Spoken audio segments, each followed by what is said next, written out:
We want to welcome everybody and give again a good morning and welcome to Strengthening Families Using a Racial Equity Lens.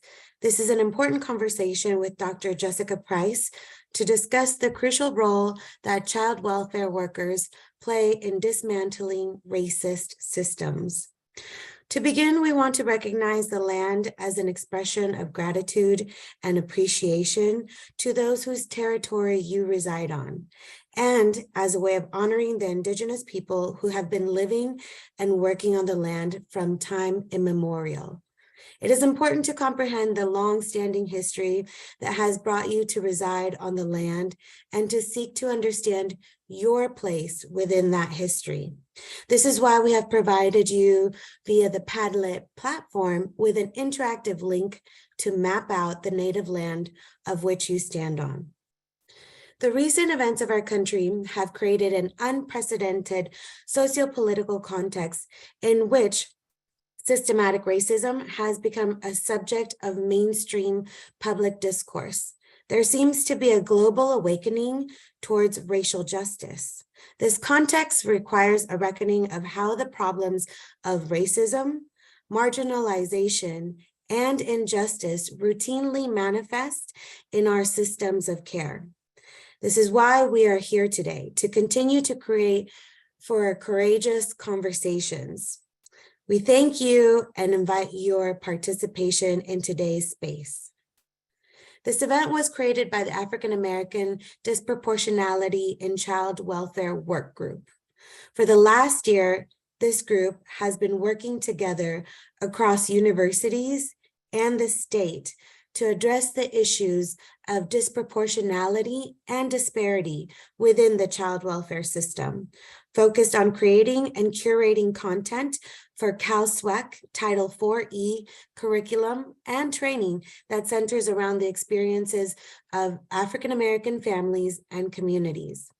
The group members are Chelsea Cornell of Chico State, Mika Klungvet Moreno at Chico State, Dr. Elizabeth Pringle Hornsberry at CSU Long Beach, Janelle Thompson at CSU Stanislaus, and Dr. Cheryl Whittle at Fresno State, and myself as the newest oncomer in support from UC Berkeley.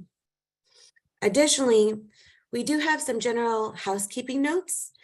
And if you're currently muted, that is how we have set up today's presentation. If you're not, please take the time now to mute your audio device, computer, or phone.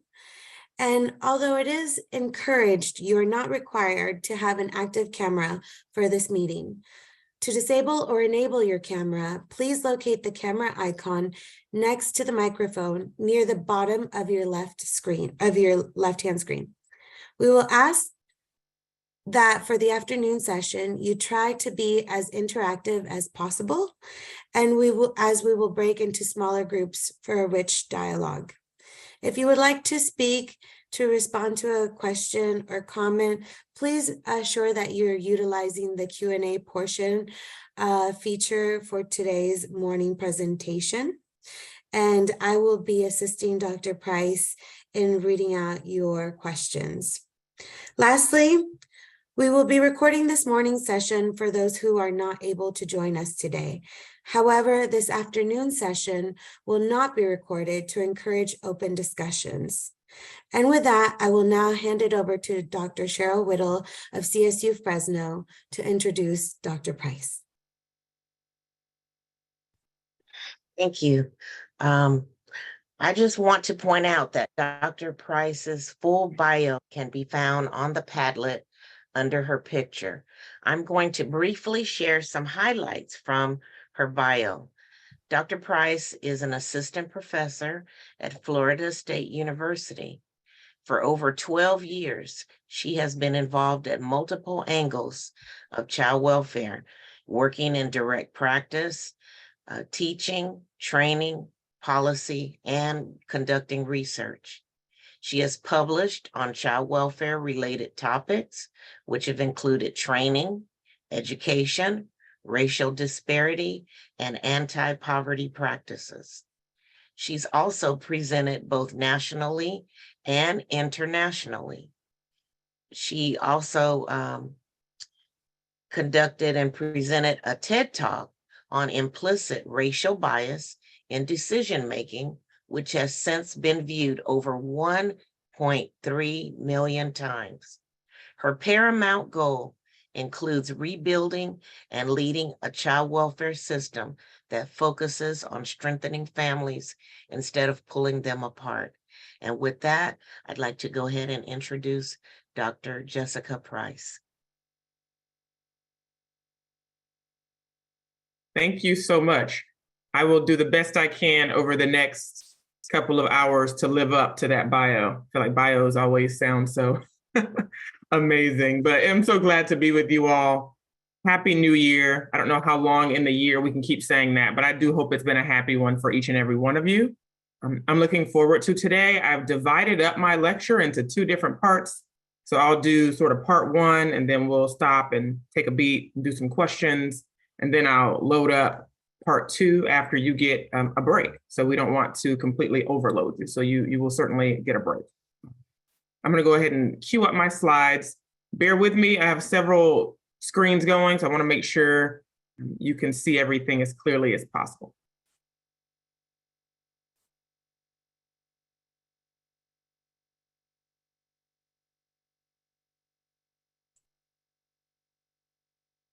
All right, can I get a thumbs up, Marjorie, if you see the big screen on your end? Awesome, awesome, thank you. Okay. The first thing we're going to do is I want to just walk you through today, have a little bit of an agenda here. We just had an amazing welcome, and I've already given you a little overview of what I'll be covering.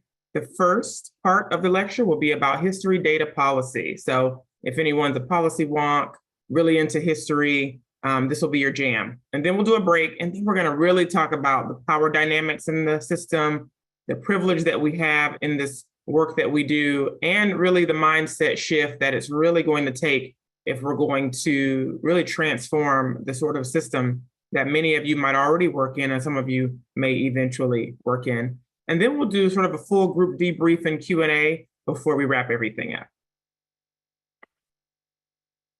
So we're going to start at the 13th Amendment.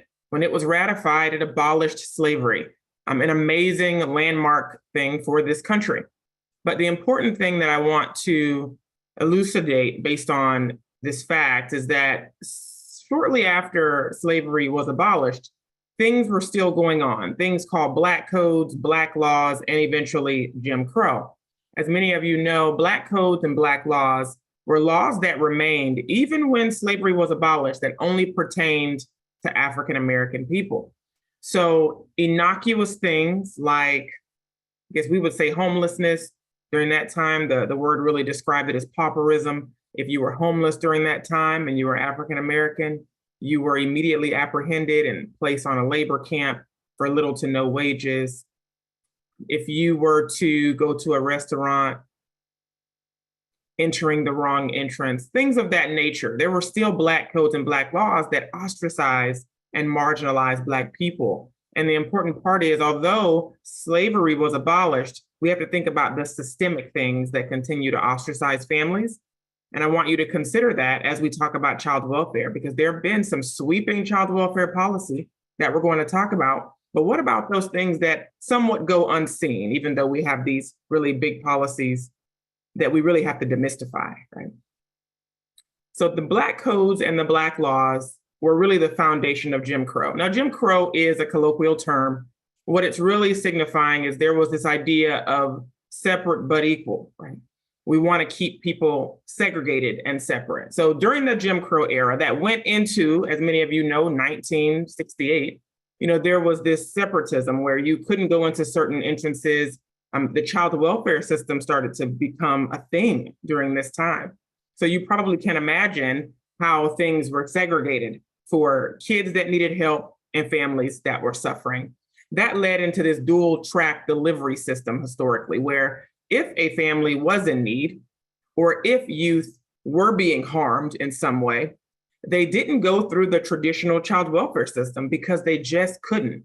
It was against the law, right? During this time, you had to keep people separate. So because of this separating of kids that were in need and families that were suffering, there was this dual track delivery system. One was, during that time, incredibly superior to the other, and some of them were incredibly inferior.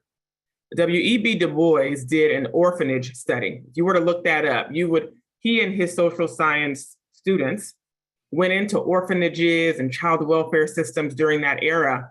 And the entire purpose of them doing that study was to look at the inferior versus superior conditions as it related to the systems that white children were able to go through and the system that Black children and their families were able to go through, right, during this time. Again, all following the abolition of slavery. And that's why I really want us to think about the multiple strategies that are going on nationwide, from reform to transformation to abolition, because I don't want anyone to be under the guise that abolishing a system will fix the problem, because we abolished slavery, and look at the things that happen next. So I do want us to consider all of the ideas and all of the strategies that are going on, and I'm going to talk us through it. And I want you all to weigh in on what you're feeling pulled to and what questions you might have about the multiple arenas of change that we're trying to make. Again, this is really to ground us in the foundation of child welfare. And the foundation was, as I just described, a system of separation from the start, right? A system of inferiority for Black families and their children. So this slide is going to answer the question of how long have we been talking about disparity and disproportionality in child welfare? It's been a while, but I want to ground us actually at the White House in 1930. So as we moved into the 20th century, we brought Jim Crow with us. And now I want to take you to the White House because there was a child welfare conference, something like what you're experiencing today. I know we're in a webinar, but they had a conference at the White House to talk about this same issue. And I'm going to read to you a quote from that conference. Dependent and neglected Negro, Mexican, and Native American children and their families have unique challenges that need special consideration, though their needs are in reality little understood by the general public. And in many communities, they're almost completely ignored. So although in that realm, in that time in our country in 1930, this probably made a lot of sense because again, we were still shackled by Jim Crow and still shaking off inequity, right, from years of separation and segregation. But the reality is, in some municipalities today, in 2023, there are communities that are little understood and almost completely ignored. And when I say little understood, I don't want it to seem like these communities are so complex that we just could never understand them. Right? There's been a lack of posturing toward cultural humility and sensitivity. And really, as we have been calling it, restorative listening practices, right? How do we create restoration by listening to someone's unique positionality in our country? That was 1930. At that quote in the White House, they talked about families need special considerations. And sometimes when I do these trainings, people don't like the sound of that. They say, what do you mean about special treatment? We don't like that. That sounds a little bit like favoritism. So I want you all to think about something that I'm sure you've already learned about, the difference between equality and equity. So when they talk about special considerations, I like to use this slide to bring up other words that might sting a little less. Extraordinary, distinguished, uncommon, targeted, distinctive, noteworthy. My favorite is the largest one on the screen, different. How might each and every one of you go into the field, or if you're in the field, do things differently? Approach a family with different types of services. Because if we don't like the word special, we can use noteworthy, significant. When is the last time we've done something uncommon for a family? We've done something extraordinary for a mom. We did something memorable for a youth in our system. We did something profoundly different. And you're going to hear that word a lot as I go through this, webinar today, different. How might we do things not just better, but different? We started in 1930 at the White House, and now I'm going to take us to 1935, just 5 years later, with the passage of the Social Security Act of 1935. And we're familiar with this act. It created pensions, it created help for widows, it created Social Security resources for folks that worked their whole lives and wanted to retire. So this was a very important policy. It also created Aid to Dependent Children, also known as ADC, later becoming AFDC. But the important part about this part of the policy is that it was supposed to help families that were in need, help moms that didn't have enough resources, right? But there were some morality and suitability requirements in order for folks to get AFDC and ADC. You had to be in a certain moral sphere, you had to live a certain suitable life, right? As social scientists started to track the accessibility of AFDC and ADC resources, it started to become disturbingly clear that if you were an African-American woman, unwed with children, you were often either denied services through ADC or given services for a very limited amount of time. This went on for many years. Let's skip ahead to 1960. 25 years later, there was an incident in Louisiana. If you were to Google the Louisiana incident, child welfare, if you were to Google this, it would talk about an incident that really disturbed quite a few people. There were 23,000 families in 1960 in Louisiana that were arbitrarily dismissed from getting ADC.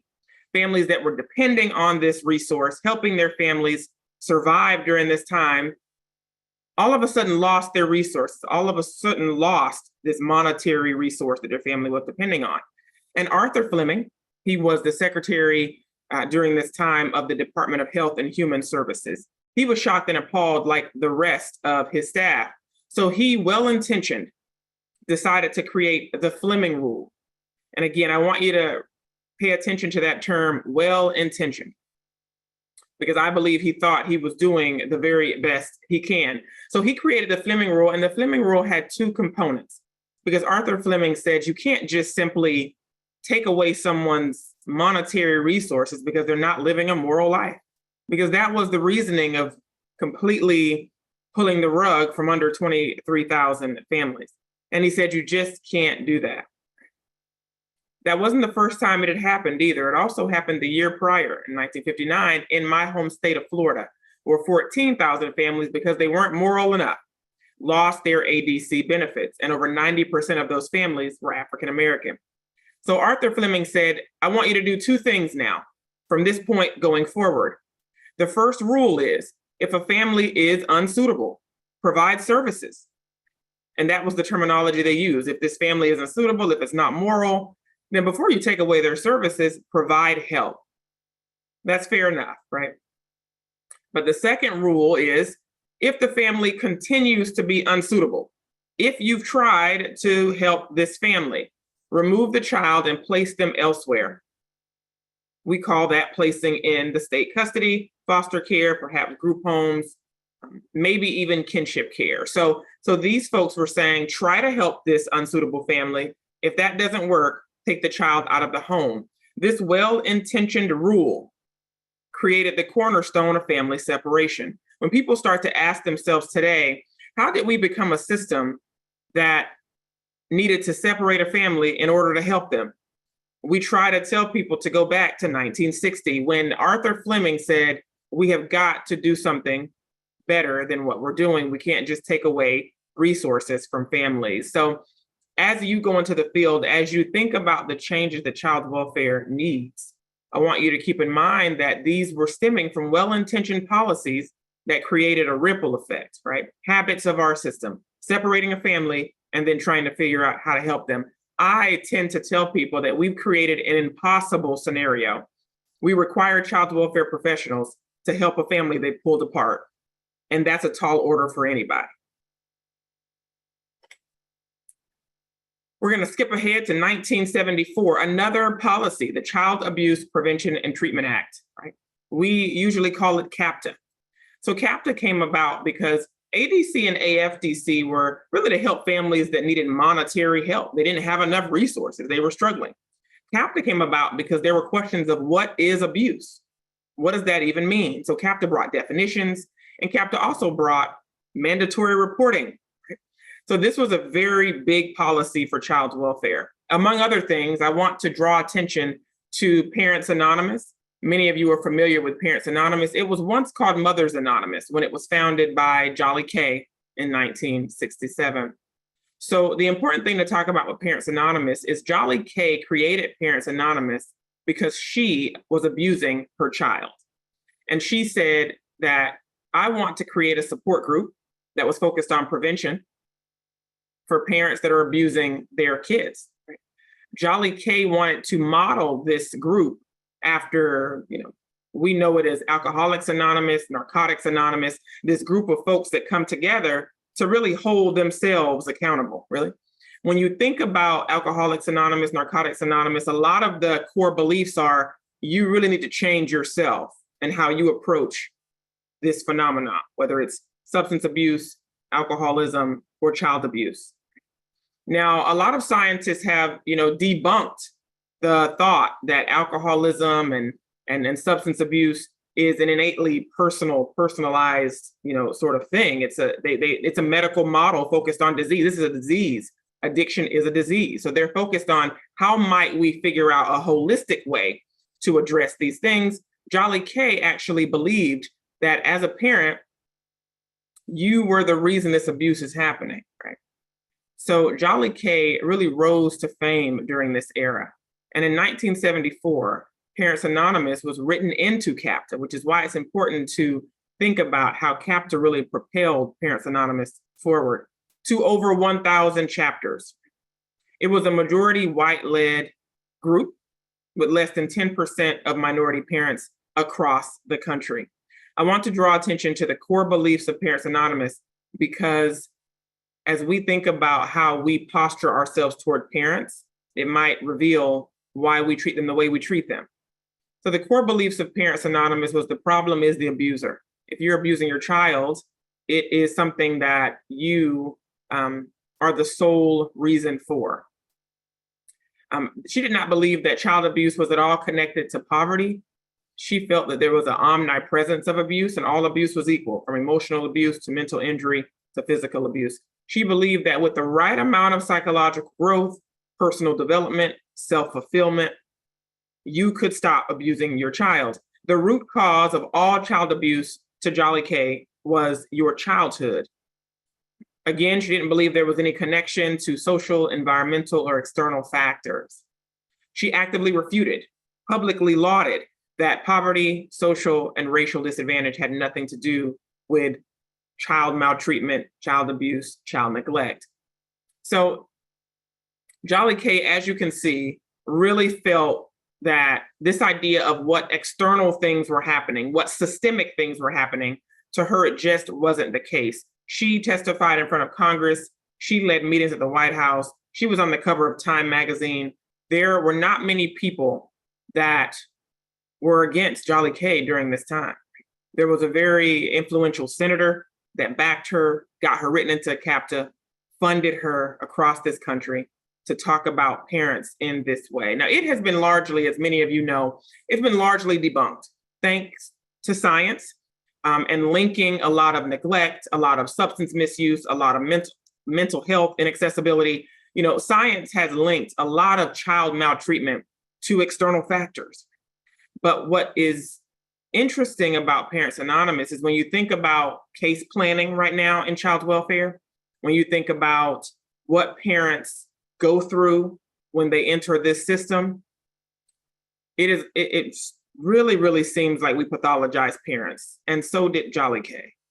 So it's important to think about historically what has infiltrated these policies that govern us, right? And how much of it is reminiscent in our work today. Jolly K and Parents Anonymous. Moving through policy. So we're going to go to 1980 now, the Adoption Assistance and Child Welfare Act of 1980. This created, as many of you might be aware, of Title 4E entitlements, right? The idea that we want to prevent child abuse was in this policy. But if you know anything about Title 4E, you draw down Title 4E dollars once a child is in the system. So again, although it talked about prevention, it did not fund prevention. Let's go to 1996. Parental Personal Responsibility and Work Opportunity Act. This created TANF, Temporary Assistance for Needy Families. So we talked about ADC, and ADC got a lot of negativity. They felt like, oh, you're just giving people money and having them live off the system. So TANF really came to change our approach to helping families. So as you know, with TANF, you have to get a job within a certain time frame.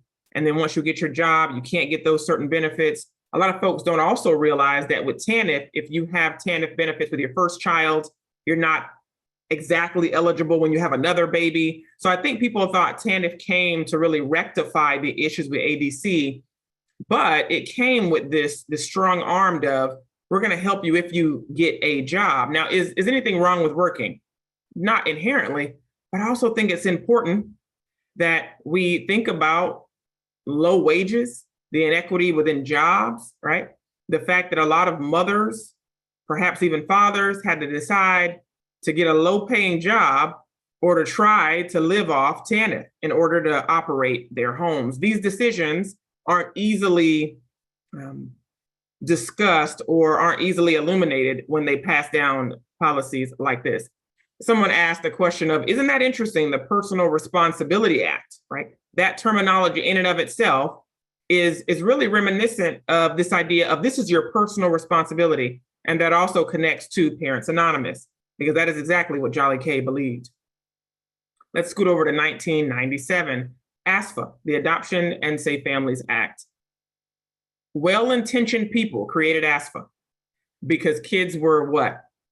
Languishing in care. And I don't think anyone on this webinar, certainly not me, want children to languish in the child welfare system from young ages all the way to aging out. And that's what was happening. So people sat in the halls of Congress and said, we need a policy that creates timeframes. And we're going to talk about what those timeframes, what the implications are for certain timeframes, and what does it trigger? Often termination of parental rights. So again, I wanted to take us through, and this is not an exhaustive list of policies, but the highlights of how well-intentioned policies and what they really mean for families. The next thing I want to talk about is a little bit of focus on data. I think we know a lot about the data, but I wanted to ground us in the most recent data that's on the Department of Juvenile Justice dashboard. It was 2020, I think 2021 and 2022 should be up this summer. So this just shows us across the United States a disproportionality index, right? And we know this already. This line that you see here is, as social scientists would say, perfect representation, right? That's what you would assume based on how folks are showing up in the general population in comparison to how they're showing up in the foster care system. This dark blue is children that are in foster care. This lighter blue are children that were entering foster care during this data analytic point, and then green are exiting foster care. So this first set of bars shows white children across the United States in 2020. There was really underrepresentation if you look at this line. So if you get above this line, you're overrepresented, but it was actually underrepresented based on how they show up in the population. And that was the same for Asian children here. That is a very low representation. And then Hispanic children were actually across the country underrepresented. But let's look here at Black children and how they are overrepresented at all 3 points in this data analytic illustration: entering foster care, in foster care, exiting foster care. And as you can see, American Indian children far exceeded that with overrepresentation, almost 3 times as many children in foster care as they're showing up in the general population. Let's look at California. So this is California, again, in 2020. American Indian, Black children, white children. So this first darker bar is going to show you how they're showing up in the population. And as you can see here with white children, 52% of the population, but again, underrepresentation across the 3 decision-making points, right? Black children, about 15% of your population, But as you can see, over 25% of the foster care population, right? Look at this, American Indian children, 1% of your population, but look at the differences and how they're showing up in the system, right? Asian children, 6% of the population, very much underrepresented, and then Hispanic children. So I was doing this training about a year ago, and someone said, it was an Asian American caseworker, and she said, I'm really glad you're talking about the underrepresentation of Asian families, because I think that we focus on overrepresentation, but it's important to make sure or make our best effort to not overlook families if we're assuming things about them. So if we assume, oh, you know, that they're fine, they don't need our help, they don't have any issues. If there's an assumption about certain families, then maybe there aren't as many reports. Maybe there's aren't as much proactivity trying to prevent things that may or may not be going on. So underrepresentation is also important to know. Okay? Again, a little bit of grounding in the data across the United States and in California. Why does this continue to persist? I'm sure each and every one of you have your theories. I certainly have mine, but I wanted to take us through some research-informed reasons why we continue to see disproportionality and disparity in child welfare. Okay. So socioeconomic factors, a huge one. We all know that poverty often drives neglect, right? So socioeconomic factors are a huge reason that we're seeing disproportionality and disparity in child welfare. Geographic factors. Think about densely populated metropolitan areas, the Los Angeles counties, maybe even areas around where you are, the New York cities, areas of Chicago, areas of Texas, compared to rural areas. There's just less visibility, less surveillance, as Dr. Dorothy Roberts calls it. There's things that we do not see. Closely connected is visibility bias. Right? This idea that in Florida, we really tried to get families connected to prevention services, right? And we were excited for ourselves. We were clapping our hands and patting ourselves on the back because families were utilizing mental health services. They were coming in to get food vouchers. They were coming in to get help with employment. So we felt really happy. But then we saw this uptick in abuse reports. And we realized that we were sending folks into this community agency and they were becoming more visible. Right? We were sending them into an atmosphere that is full of mandated reporters that often feel like their hands are tied, right? I often say we have to give mandated reporters other alternatives than reporting families without having the whole story. So if you are more visible, if you are impoverished, if you need help from community services, you are more visible to mandated reporters. And that is emerging in the research as a reason this continues to persist. Systemic racism. A part of that is implicit bias. I often tell folks that implicit bias is in each and every one of us, right? And I was able to be a part of a study that looked at implicit bias and how much it impacts our decisions. I'm going to ground us in something that many of us might be familiar with, and that's the doll test. This was done in the 1940s, right? By Dr. Kenneth and Mamie Clark. They were a married couple of psychologists, and this is known as, one of the preeminent, very profound early displays of how young you can be when you start to have preferences and biases. So as you know, children were placed at this table, 2 dolls were put in front of them. As you can see, they're identical dolls except the color of their skin. And then they were asked a series of questions. Some questions were, what doll is a bully? What doll is scary? Which doll would you like to take home? And then these 2 married couple of psychologists analyzed each question, each answer across children. There were white children put in that chair, Black children put in that chair. And as you can see here, this child looks like she might be mixed race. So there were different ethnicities that were put in the chair. And we wanted to see what would be that preference, what would be that pull. If you were to look this up, you could see the entire report out of this, and it's been replicated several times over the last 50 years. But the important parts that we saw was that there was a clear preference for the white doll across the children that were sitting there.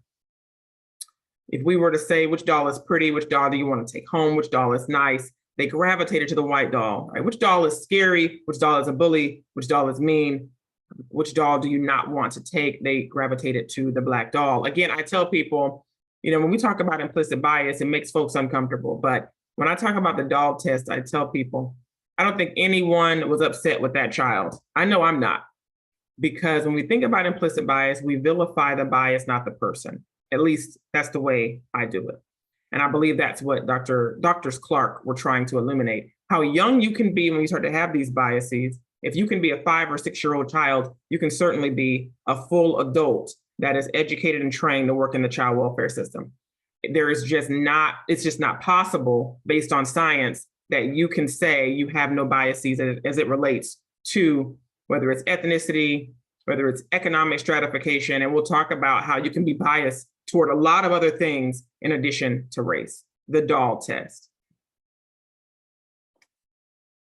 I am certain that root cause analysis is something that's talked about, in courses, in child welfare, in classes.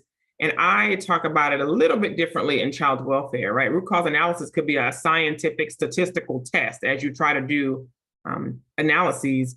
But I think about, as it says here, a systematic approach to understanding what factors contribute to what we see in these cases, right? It helps to target strategies toward what's actually happening, not what exactly we're looking at in front of us.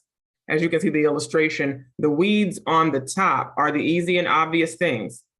Those weeds could be a mother yelling at you that's on your case. It could be a youth running away from their group home. It could be a dad being AWOL and not engaging. These are the things that are obvious, things that we see. But what is the underlying root of the obvious? What is going on underneath the surface that's impacting this very angry mom, this very absent dad, and this child who continues to run away from group homes, right? What is the root cause of what's going on? And because I research the child welfare workforce, and I say these impossible requirements, right? The workforce is so very taxed and so very overburdened, right? That often they only have time to pull weeds. When I was a child protective investigator, the highest caseload I had was 47 open cases. And I tell folks, admittedly, I don't think I was keeping anyone safe. I was pulling weeds day in and day out, trying to keep folks stable to the best of my ability. I didn't have the bandwidth or the support or the wherewithal to try to figure out how to get to the root cause of what I was seeing. What might this look like when you start your careers, or if you're still in your careers? How might you take it a bit deeper? How might you go further in not just writing up your case notes saying, mom was combative, mom used profanity, mom was extremely angry, this is the reality of what I'm seeing. But what about what's underneath, right? What multiple intersections of inequity might that person have been dealing with, right? Root cause analysis. With that being said, if you really want to embrace root cause, right? If you really want to embrace getting to the deep causation of what's going on, that is revolutionary. Because typically our system has truly been evolutionary in many ways. We've evolved. I just took you through a stunning array of evolution in child welfare, from the abolition of slavery to the creation of child welfare to disparate outcomes, and also through all of these policies that govern our work. We have evolved masterfully. But what about being revolutionary? And I tend to believe, people might think I'm naive, that the students of today, that the new young professionals of today are going to revolutionize child welfare. They're going to be the people that create and chart a brand new course. So let's think about what evolutionary versus revolutionary really looks like. So evolutionary systems and change happens inevitably, expected, incremental change, right? Evolutionary change usually happens to ensure their survival of a system. Right? If you've been in child welfare long enough or listened to the news, you've seen egregious child injury or death. And it's a very difficult thing to watch. And often what happens next, people are terminated, transferred, replaced, blamed, right? So then what happens after that? New policies, new procedures, new paperwork, a lot more surveillance, a lot more monitoring. That is an evolutionary moment trying to survive a very, very difficult moment, right? And a system had to figure out how to survive. They created evolutionary procedures and evolutionary changes to ensure your survival in a moment often don't last. Evolutionary change is surface level and it's one size fits all. It's people that pull at weeds day in and day out. Evolutionary change protects children and helps their families. And I'm not saying that's wrong. Evolutionary change is needed. We need to protect children and help their families. What we want to do is take it a bit further. So revolutionary change is profound, fundamental, transformational. I tell people that if you simply evolve, you will be normal, natural, but neutral. There's nothing neutral about the revolution. There's nothing natural about it. It is extremely uncomfortable, but it's worth it. It's a complete overhaul, a reconstruction, a reshaping, a realignment of what your goals actually are. Are your goals to protect children and help their families? Or are your goals to, at the bottom of the revolutionary list, to ensure that children have an uninterrupted sense of belonging, that they are never in a position where they don't belong, where they are never in a position where they're looking at a stranger and not with their family? And are we shaping our goals to say we want to make families stronger, not just merely help them? It's also important, as you embrace revolutionary child welfare, as I call it, to examine the root cause, right? And adaptive approaches are customized. And we're going to talk about that a bit later, this idea of how do you customize child welfare? And I'll give you some examples of that as we continue this conversation. As we talk about evolutionary change versus revolutionary change, I wanted to give you some examples that are probably familiar to you. But in this framework, hopefully it illuminates how our system has been. We're going to start in the blue, my left, perhaps your right. It says children are not having their needs met. The situation is persisting. This situation was happening in the early 20th century. And then what happened? We evolved into what? The Fleming rule. This blue area says, let's place the child in a different home environment. We call it a foster family, and send resources with that child until the parent situation improves. ADC morality clauses with situation, we evolved into the Fleming rule. But what might that have been if we were more revolutionary? What about a reinvestment into communities so that the well-being and safety of children can be facilitated by families and their community, as opposed to state-sanctioned surveillance and monitoring and intervention? Let's go to the orange example. The situation is children in foster care are not seeing doctors or therapists in a timely manner. Again, I don't know how long you've been in the system, or were you around during that era where kids were taken from their families, put in the system, and they didn't see a doctor for 6 weeks. They didn't see a dentist for 2 months. They didn't see a therapist for 3 months. So then we evolved. Again, evolutionary change is important. It has its place. We evolved into a system that said, we need to expedite these services, getting these children the mental health care and the medical care they need. I don't know about California, but in my home state, if you take a child from their parents and put them in the system, they will see a doctor within 3 weeks. They will see a dentist within a month. They will have a therapist within 2 weeks. We are rapid with getting things wrapped around these children. But a revolutionary person would say, foster care should not be the pathway for those services. So what about removing needed barriers? What about making sure that a child's first dental appointment isn't when they're in state custody? The third example here, a situation, children were in foster care for years on end without an end date and permanency plan. A disturbing pattern that was taking place, kids languishing in care. But then we evolved into what? The ASFA phase. If a child is in foster care for more than 15 months, we need to pursue termination of parental rights so that that child can have a permanent home. But a revolutionary person believes and does not waver on this position. Timelines should never dictate the legal separation of a parent from their child. If we are going to legally sever the tie between a mom or a dad and their children, let it be based on something far bigger than a timeline. Evolutionary change versus revolutionary change. All right. I've been talking a lot, so I'm going to take a beat. I'm going to come into the Zoom room. And I'm hoping that you all wouldn't mind doing a Menti poll. I think that one of my colleagues here on the panel will drop the Menti link in the chat. And I want you to take some time to think through the revolutionary, evolutionary conversation. So when you get on menti.com, you should see a question pop up. And I'm going to pull up the setting here so you can see what I see. All right. So hopefully you see the question on your end. You can use your cell phones. You can also use another tab on your computers to go to menti.com. When you get to menti.com, you'll see this question, and you'll also have a code that you need to put in. And I want you to just put some ideas, right? When you think about what revolutionary ideas and changes do you want to lead?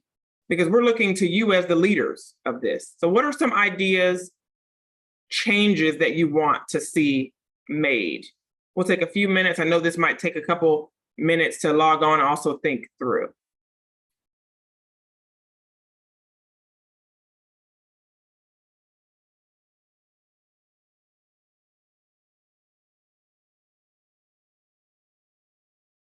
Looks like we have a few up on the screen already. Mentorship.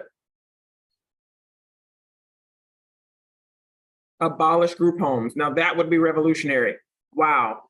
Absolutely. That's what I'm saying. Think about what, and I think often revolutionary ideas make folks a little bit uncomfortable. Like, well, what do you mean abolish group homes? Like, revolutionary ideas shouldn't be heard by someone and they say, oh, that's doable. That's easy. That's great. It should be a little bit of discomfort there, right? Because we have to push the needle with this mindset. Community empowerment. Somebody put, I don't know if you can see this, it's kind of small. Someone put healing centered. That would be a revolutionary child welfare system. If it was less about compliance, more about healing, right? Thank you for that. Excellent. Cultural responsiveness. How might we have a responsive system to different cultures? Excellent. Somebody is moving pretty fast, but somebody put therapy for all. I love that. That's a revolutionary idea, right? What if therapy was accessible, right? And culturally responsive. I think that's going to be an important part of creating a safe space for someone who wants to engage in that mental health space, right? Family-centered case planning. All right. The ones that are a bit bigger, as you can see, multiple people are putting that in. And I see prevention is getting bigger, mentorship. And I'm glad somebody put mentorship because that's going to come up a little bit later in my chat. Inclusivity, right? I see someone put strengthening LGBTQ families. Thank you for putting that in here. Here in Florida, we're working on that. We're emerging in that field as far as trying to make sure it's a safe space for LGBTQ youth in our systems, particularly in our group homes, because we still have group homes and there's just no level of responsiveness around those youth. Thank you all so much. This is amazing. I am going to make sure you all get a copy of this. I'll make sure I do a screenshot because I want your faculty, your colleagues, your fellow students to see what a revolution is going to look like, right? And I believe that you all will be a part of, be authors of that. Thank you all so much. I'm going to come back into the Zoom room because it is time for some Q&A. So if you have any questions for me, I'm happy to try to answer them. Dr. Pryce, I do have a question from earlier in the presentation. We had somebody ask, where is this data pulled from? And if you could speak a little bit into that. So the data that was on the dashboard, I can provide the link, but it is data that is gathered from the Department of Juvenile Justice. They have a racial disparity index. And if you were to go on their website, you would be able to see it across every state and then they do a national lens around the data. So I'll make sure I get that resource to maybe Marjorie or Chelsea. Great question. Wonderful. Thank you so much. And just as a reminder to our participants, please feel free to utilize the Q&A feature at the bottom of your screen. You can put in the question anonymously and it'll pop up. We'll be able to address it. So this would be your time to follow up with any questions that might be lingering.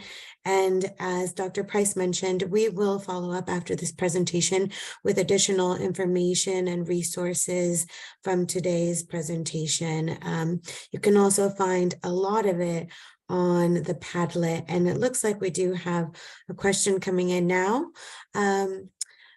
Dr. Pryce, what do you recommend as best practices for child welfare investigation workers in this revolutionary context? So I'll answer that, and then I'll also say we're going to really get into that in the next half. You know, a revolutionary investigator that's working within the system is hard. So I tell people all the time, you know, how do we lead from the front line, right? Because we still have these policies, we still have the system that we're ultimately accountable to. So I encourage folks to think systemically for sure, because we can't be in a monolith and not think about these systemic issues. But it's also important as an investigator to look at the family in front of you and say, how might I be revolutionary with this mom, with this dad, with this child?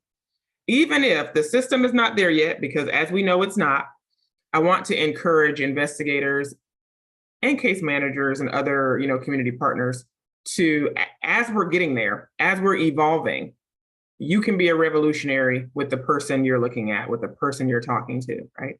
And we're going to talk, I hope we have enough time, very specifically about power dynamics, because as a previous investigator, we held a lot of power, and there are subtle things and then not so subtle ways that we can share power. And I'm going to get to that. And that might help you also a bit of, you know, some phrasing that we have, you know, I need to talk to you. That simple phrase, you know, could be shifted to, you know, hey, do you have any, you know, time to chat with me? So I think that those are small, subtle things, but we're trying to shift power, right? When we meet a mom, I need to talk to you about your kids. I need to see your kids. You know, these statements are so very common, but they immediately create a power dynamic where the other person is already losing. Great. Thank you so much. And we do hope to have time to go into that further. The following question is, I've seen a lot of discussion relating to terminology.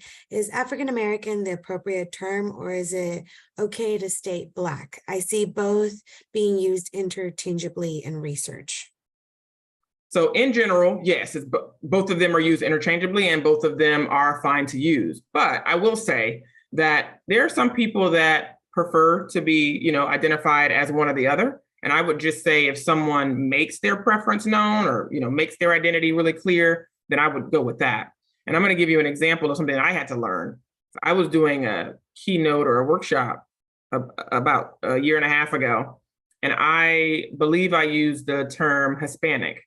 And I had never had anyone offended by that, but someone was that day. So I would just say, I hear you. It's a lot of changes in terminology, but I would just be postured to listen and also have a level of cultural humility and say, I didn't know, but I hear you that that's not something that you want to be referred as, and I'll act accordingly moving forward, just out of respect and humility. So thank you for that question. Yes, thank you for that answer. The following question is, how do we push for revolutionary actions and change in a system that is so complacent or working against out of the box ideas? Mm-hmm. So that is similar to the first question around, you know, what do you do when, you know, the people, the powers that be are not thinking the way you think? So one of my, you know, I don't know if it's advice or recommendations is the best way to call it, because I get this question a lot. You know, what do I do if I want to be different, but I'm in this system? I always encourage people to find folks that think like them, find their community. And when I say think like them, I mean find folks that want to be revolutionary in child welfare, and then create. Storytelling is powerful, right? So if you and your community decide to go out and engage families differently, right? Looking at the person in front of you, having a level of cultural humility, restorative listening practices, trying your best to partner throughout the journey. And then you see things start to shift. I would share those stories with our leaders, with your leaders. An effective and brave leader is going to listen. And they're going to listen to how you're tweaking your practice to try to make a profound difference in the work. And I would hope that as you build your community within your organization and as there are more stories told, that practice will begin to shift. That's a great question, though. Thank you. Great. And sticking to this revolutionary change, how may one bring these strategies of revolutionary change, or even this topic, to very rural, conservative counties or communities? So when you say rural, I will say that I would answer that by saying we have to be more primary prevention focused. And when I say primary prevention, I mean, how might we provide and make sure that there are no barriers to getting help, almost stopping the abuse or the neglect, or however we like to label it, before it actually happens. And I think often in rural areas, what we don't see things until it's just horrific, or until something is going on for so long, and then there's this huge sort of blow up. But I think that when it comes to, folks that live in outlying communities, how might we be prevention focused and community focused, right? How might we provide resources, reroute resources for certain community resource centers or community-based agencies for those rural areas? Now, the conservative part of this question, I'm a little thrown by, but if you're asking about folks that don't buy into that systemic racism as an issue, I would say that we tend to talk to folks that have that mindset, and we lead with data. Now, as you recall, a few minutes ago, I said lead with stories, right? There's multiple ways to lead the conversation, right? So some people lead with storytelling of, hey, I just met this mom, and I switched the things that I said to her, and I listened more, and I tell a story about how that mom and how that interaction went. Mm-hmm. But then some people need data. Some people need this idea of what's the data saying and what are our resources saying. Everybody on this call, we know anecdotally and we know scientifically that having less kids in the foster care system is going to save money. That is just a very clear fact. So I think also thinking about people's fiduciary sort of inclinations and things like that, that might help with bringing these ideas to folks that, as you said, were conservative in how they think about this system. I hope that helped. Okay. Thank you, Dr. Pryce. And for our final question, unless folks are taking some time to think about the answers and following up, we have the last question being, what are your feelings on USC abolishing the term field work due to its potentially negative connotations? So I haven't heard of people wanting to abolish that term. I have heard of people wanting to abolish investigations as a term or as a job code. Child protection investigator folks are trying to abolish that. So in general, I think it's a good idea to not use words that connote negativity. But I hadn't thought that field work would connote negativity. But I think that in your experience at USC, if it does, then I think it's worthy of a conversation about making a change. Mm-hmm. Great. Thank you so much. And thank you to our participants. Oh, it looks like we've got one additional question. So Dr. Pryce, you spoke about caseloads and making an impact beyond the weeds. Given that caseloads are not likely to change, how would you recommend approaching each case so you have the best chance to make an impact below the surface with families? You all are amazing because you're skipping ahead to part 2, but I'll do a little bit of a summary where we're going to get into, how might we shift our mindset and shift power. And that's the second part. But just a shorter answer to that, I would say one of the biggest things that we can do if we want to get below the surface is listening. And I know that seems very passive, but I do a lot of work with moms that go through this system. And across the board, they they will just absolutely say, no one listens to me and no one cares what I have to say and no one cares about what I've been through. And no one, this is this rhetoric that continues to happen. And I think that it is very habitual of us to go from case to case, and we're running and we're running and we're trying to get our work done. I've been there and I know it's hard. I've been sitting in front of a mom on a case and saying, I have another case that's blowing up and I have to go, right? So I think the first thing I'll say is that idea of restorative listening and letting the person know that you actually are there to hear about them and their unique position in their lives, because we just don't know how it is to be them. And I think to do this work, we need to try to find out. Okay, great. Thank you so much. Our following question is, how do you respond to people that say that our current society is easily offended or extremely sensitive? I'm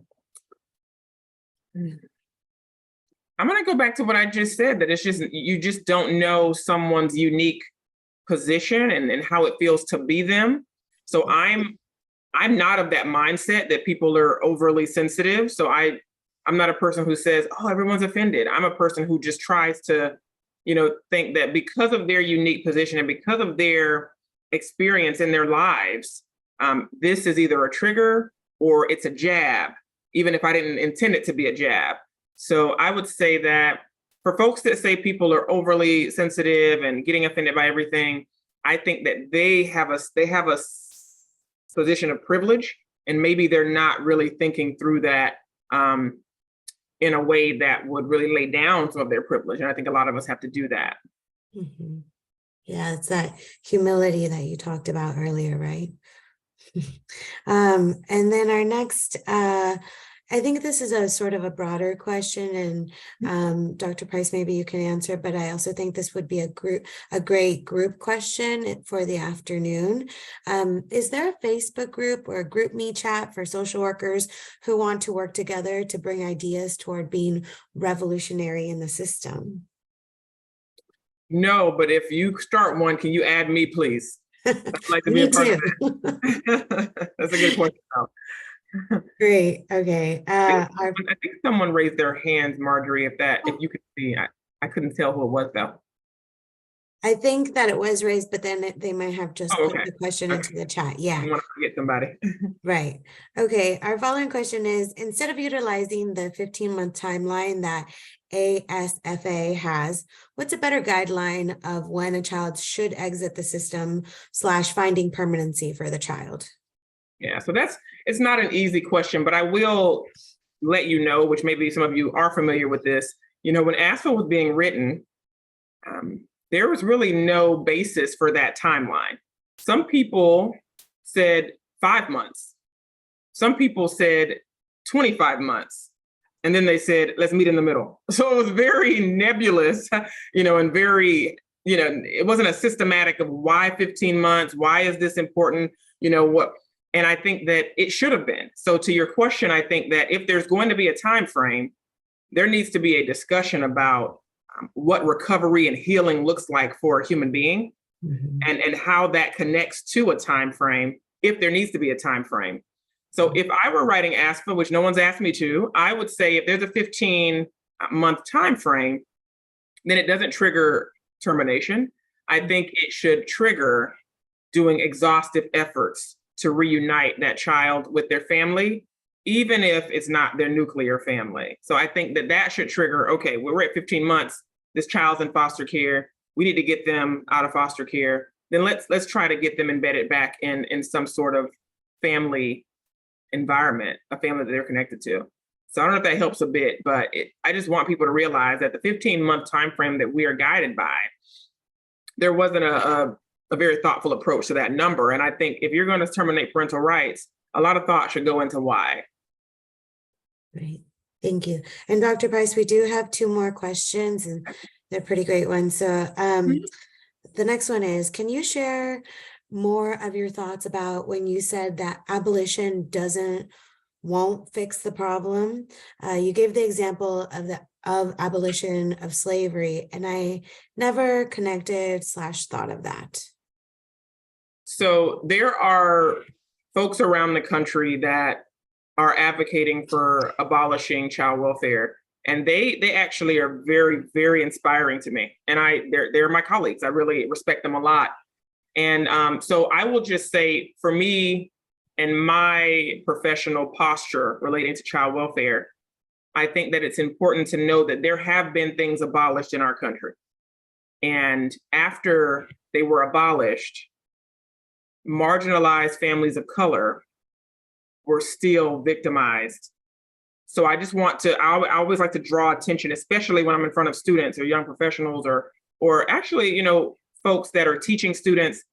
I think it's important to note that. So when you are getting behind any sort of movement, just know that Black families, you know, families that are, you know, marginalized, they deserve more. They deserve really a revolutionary, sustainable idea of how to protect them, how to strengthen them, how to see them.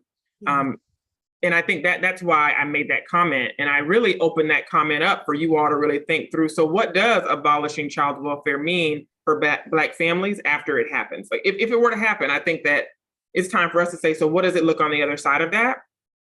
And how do we prevent them from continuing to be targeted? Because I just don't think that would mean we're done with harming families of color. And some people believe that's what that would mean, if that makes sense. So great question. And I would welcome you to continue to ponder that, especially this afternoon when you get into your debriefs and what that might look like. Yeah, great. Our following question is, as a worker of color, how do you recommend we bring our experiences or represent our culture while working within the system?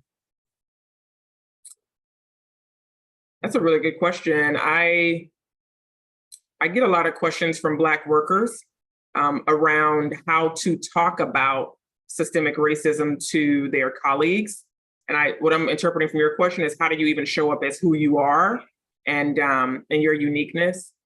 And that's not easy, especially in our organization. So I would say, try very hard to talk about these issues. There's a balance. There's a balance between, because I know some people talk about the issues from a purely emotional place, and then others talk about these issues from a purely advocacy-based, you know, position. And I would say if you can merge those two things together, where they see you for who you are and your unique experiences, and then you're literally advocating for folks that look like you and advocating for folks that have experiences like you, I think that is really a great place to be in, where folks start to listen and open up. I think when you're heavily on, you know, the emotional side or heavily on the advocacy side, some people get lost in that. And I just think that it takes time to try to maneuver who we are and our experiences, plus the reality of what we see, and merging those two things together. Hope that helps a bit. Great question. Yes, great. Thank you so much. Following that is, what is your favorite book about this revolutionary mindset? I haven't written it yet. I love that answer. Oh, goodness. I can't think of one on the spot, but I will say this.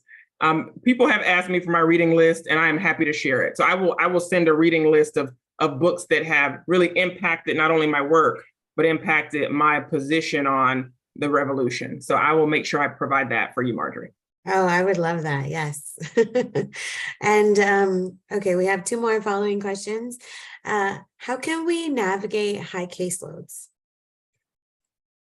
So as someone who's been researching the workforce for about 12 years now, that is a really tough question. But I will say, at least here in Florida, we are trying our best to lean into technology and then to create opportunities for caseworkers to spend more time face-to-face with families instead of paperwork.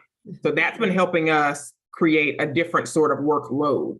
So even if there are high caseloads, because you're right, where are they going? This is the reality where we're in right now. Now, eventually, I hope that with the revolution, we have less, you know, kids coming into our system and less cases. But right now, we're trying to really redefine workload, where if you have a high caseload, it actually feels meaningful because you get to work with families in a meaningful way. So it's different if you have 20 cases and you have to work with families and then do 20 cases worth of paperwork.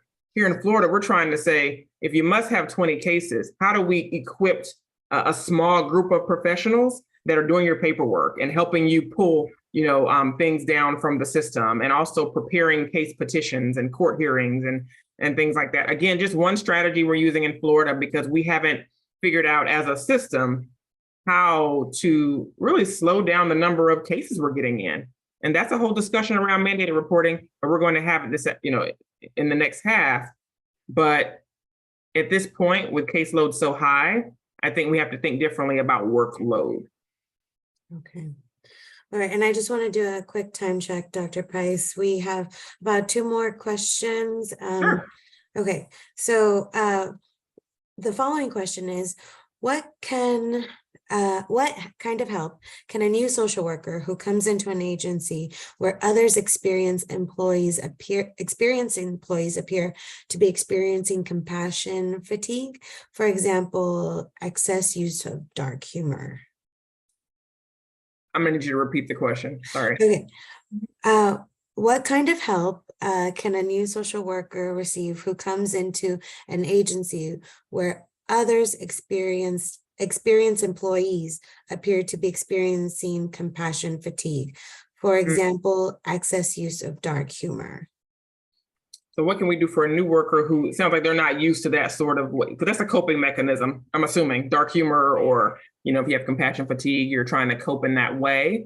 So a new worker that comes in that may not understand that, I would just try to be open with explaining to them that that's how you all are trying to cope with what you're seeing every day.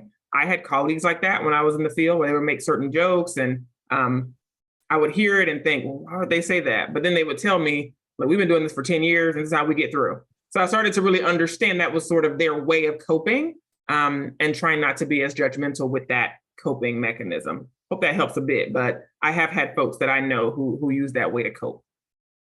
Okay. And it looks like we will probably get into, or you will get into this in the second half.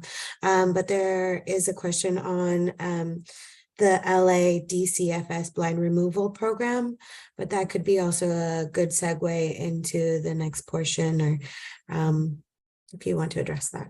Sure. Yeah, we'll talk about it more in the second half, but I think that it is a important strategy to get more data around. So if people want to learn more about blind removals and how it might slow down disproportionality, I think that we just need to learn more about it and get more data on it. We only have a few people that are piloting it right now. But again, we'll only know more the more we try. And as a researcher, that's how we're really trained to do pilot tests and try things and see if they're making an impact. Great. Okay, I think that concludes our Q&A portion. I think there's a break. I don't know if I'm having folks go on break, but I think that there's a break after this. Wonderful. Okay, so we will break. What time, Dr. Pryce, would you like folks to reconvene and come back? Chelsea, is it 10 minutes? Because if so, it looks like it's about 10 minutes. Okay, great. Maybe 30 after. Okay, wonderful. So we will reconvene. Thank you so much, participants, at 10:30. Please enjoy your break, and we will see each other again shortly.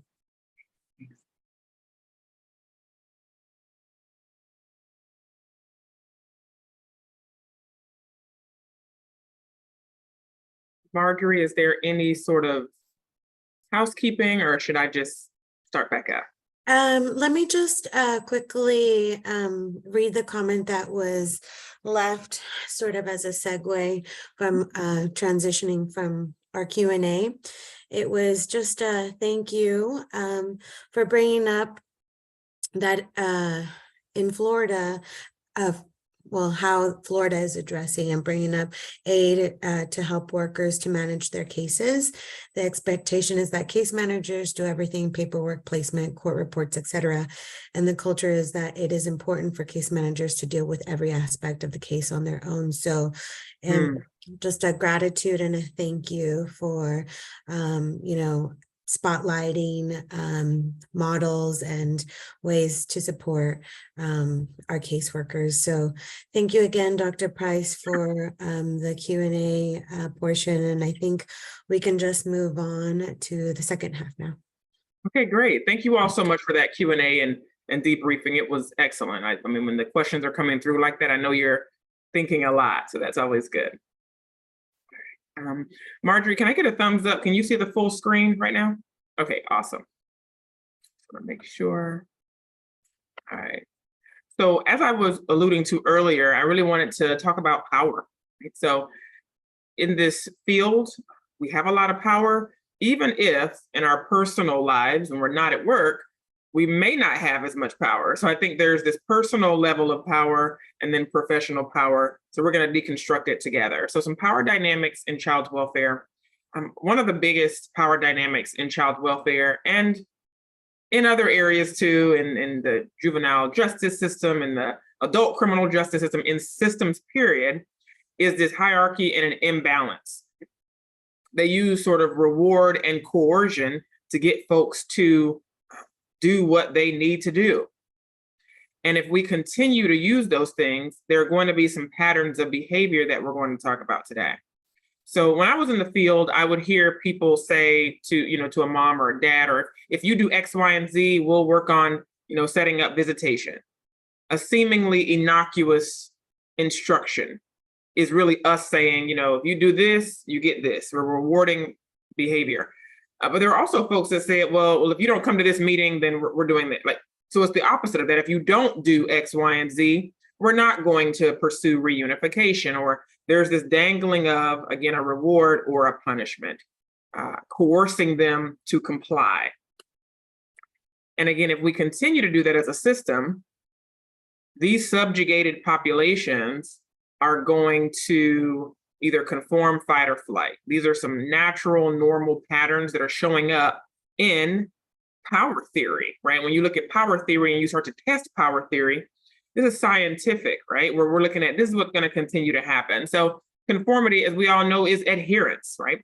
These are the people that do literally everything you ask them to do.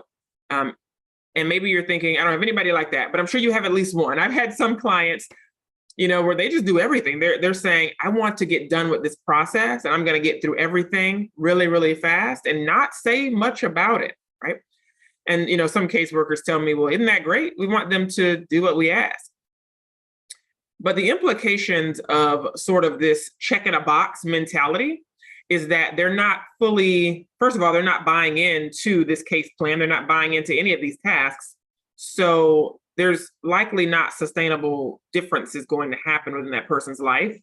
They're just trying to put a check in a box to get you out of their life, right? So that's why conformity might feel good, like, oh, they're doing what I told them to do. But that's when we start looking at this intergenerational pattern of people coming back in the system repeatedly, because they're just putting checks in boxes, trying to get done because they feel overpowered, right? These are patterns when someone feels overpowered, when someone feels like you don't have a priority of listening to them. Next is fight, resistance. These are the parents on our caseloads that fight us tooth and nail. Case notes are, dad, mom, combative, uncooperative, yelled, used profanity, lots of fighting back saying, I'm not dealing with this process, right? I don't want to do this. I'm not doing this. Like a lot of fighting back and maybe argumentative people.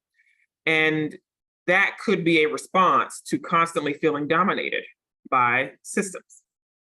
Last on this list is flight. This might be the mom or the dad who don't show up for meetings that you set up for 6 p.m.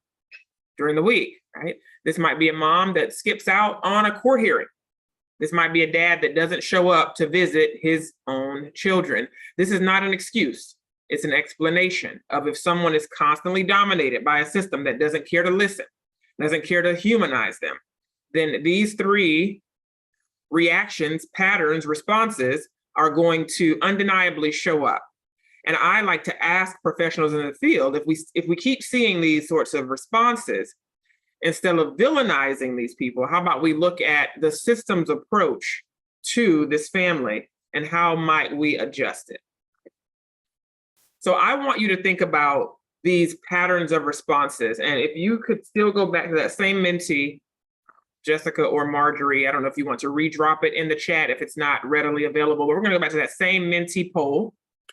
And I want you to think through these patterns of responses.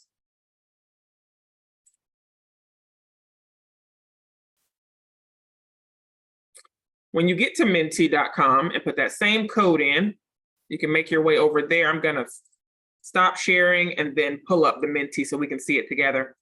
It is going to ask you your thoughts about, what you do when you feel overpowered, what you do when you don't feel like someone's listening, right? In your personal life. I know we're in a professional setting, but what about if you're at a doctor's office and your doctor isn't listening to you, right? He doesn't believe what you're saying. He doesn't take you very seriously. Do you do whatever they ask and take the medication? Do you fight back and say, no, I really am in pain and this is really happening for me?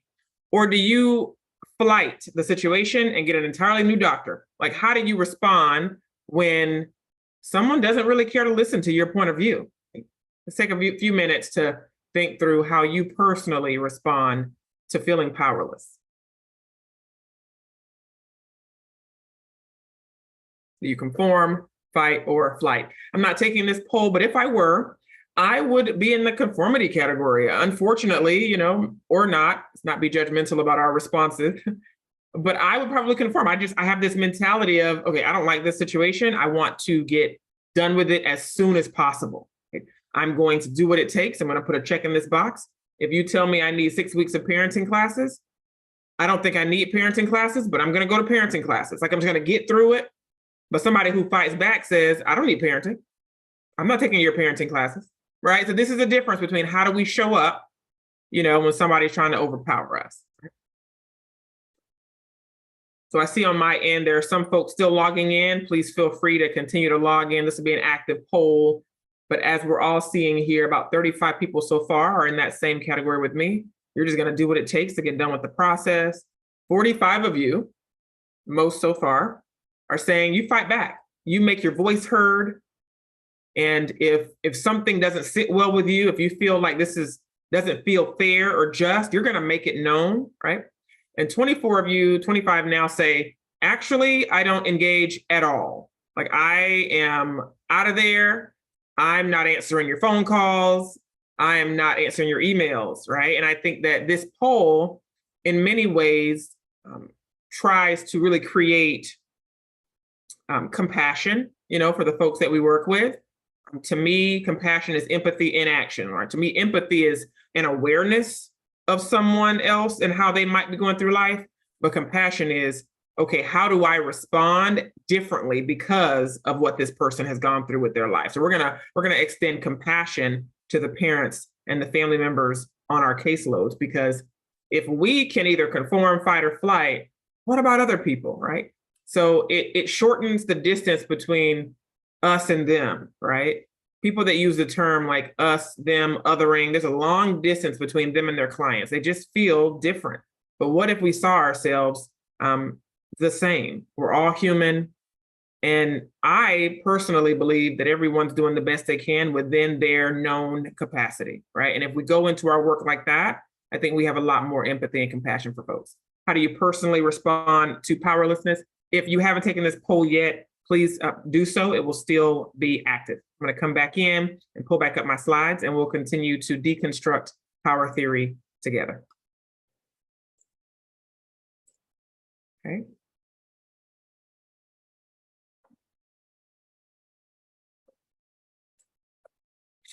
The next part of power theory is really the negotiated power realm. We just talked about hierarchical, but this mediator role, right? Some organizations are negotiators. They hold the power, but they grant some access, but it's not consistent access, and it's sort of whenever they want to.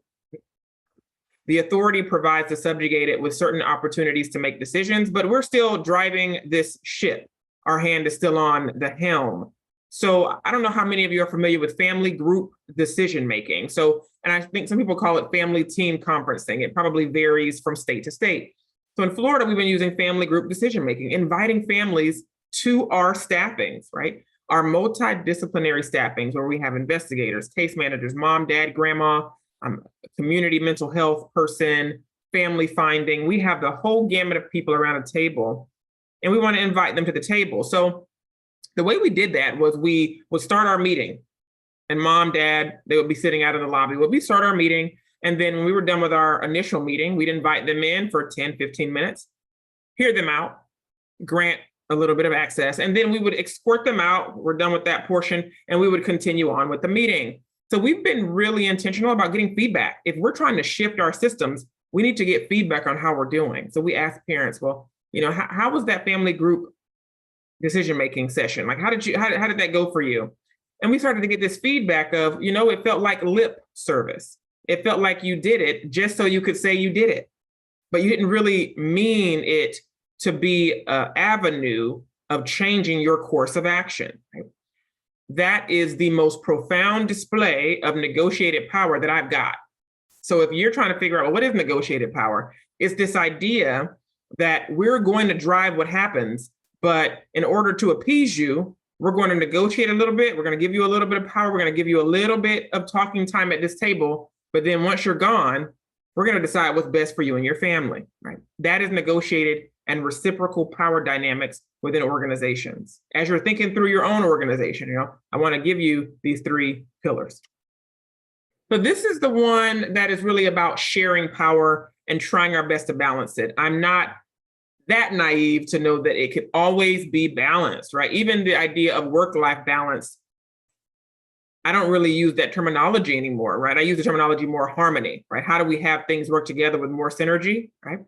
So I think that to get as close to a shared power balanced relationship, we need consistency, right? Our investigators, our case managers, our family support workers, we see ourselves as facilitators and resources, right?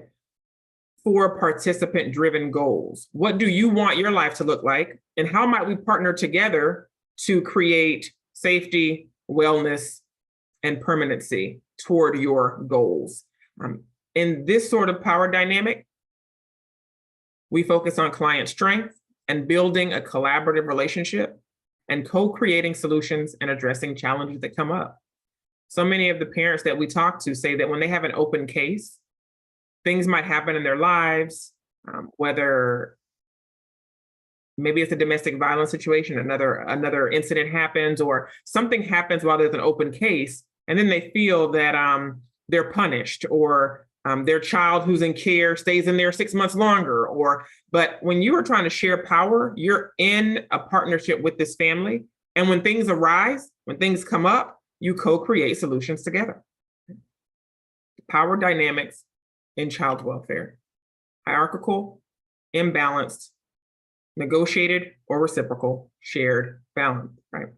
We got a question earlier during the first half that asked about, how do we do this? How, as investigators, how do we share power? So I wanted to offer up a couple of ways to impact an interaction. So this slide is talking about how do you share power? This is not an exhaustive list, but there are ideas that I wanted to give you. Ways to talk to parents. Will you tell me about some of your needs, challenges? Because since the courts are requiring a case plan, I at least want you to participate in the design. So this is a way to say, the cases are in the courts, the court is involved. Some people feel that you can't share power once a court's involved, once like a child's been taken, and I disagree. I think you can humanize and respect people if you have to go through a certain course of action in child welfare, right? So this way is saying, well, I know the court's involved and I know we have to do a case plan, but what could really help you in this case plan, right? Like, what do you need? What are your challenges? Another way is, does this work for you? And I know maybe some of you are saying this is so simplistic, but when you're giving someone their instructions and you're talking about what's coming next, and what if you say, does this work for you? Right? Does this work for your schedule? The next one on this list, I have some questions for you, but what time works best for you? How many times do we hear investigators say, I need to talk to you and I'll be at your house at 6 o'clock, right? It's a surefire way to put up a barrier where you have the power on this side and the other person is losing. Next one on this list, a part of this process is me talking with your kids. How do you feel about that? Guess what? They might say, I don't feel good about it. I don't want you to talk to them, right? But guess what? You showed up in a way that shares power. I am not giving you these options, guaranteeing the response you'll get, but we're changing us. We're changing who we are when we do child welfare work, right? And the more we change who we are, the more the work shifts. What time do you have available this week? A simple question, humanizing a person and putting autonomy around their schedule, right? That is how you try in small ways to share the power that our system has. Now, this is sort of an imbalanced power dynamic. How do I know if I'm working in a power dynamic that might be a little bit harmful, right? If you do not complete, it's a coercive statement, right? The judge says, right? We know the judge said it. We know that there's a court hearing here, but a lot of people weaponize the judge, where the judge said you have to do this. The judge said that, and the judge said this, right? Total power imbalance there. You do not have a choice. Total power imbalance. I need to ask you some questions. I mean, if we're being honest here, that is how police officers usually do their work. They say, I need to ask you some questions. And we're trying, although we resemble law enforcement, we're trying not to. Like, we don't want to, at least the system that I'm trying to impact, we're trying not to, right? Another question here is, where are your children? I myself have asked that when I was in the field, because we're so driven by our requirements and our case tasks. And like someone just said a minute ago, you are responsible for every single thing on your task list, and you have 5 kids to see in one day. So you want to say, where are your kids? Because you have to see them in order to what? Submit your assessment and submit the notes and move on with your case. I've already talked to your kids. So many parents tell me they feel so distraught at how many times they meet an investigator and the investigator has already went to the school, already went to the daycare with no knowledge to the parent. I had a parent I spoke to just recently. Her daughter was placed in foster care and then moved to a new foster home. And she felt like, why wouldn't someone tell me that my child is being moved, right?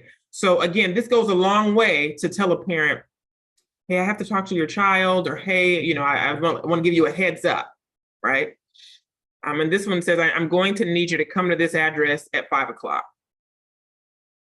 So again, these are examples, and I will be PDFing or making sure that I get a copy of this over to our colleagues on the call, just so you can have this for future reference.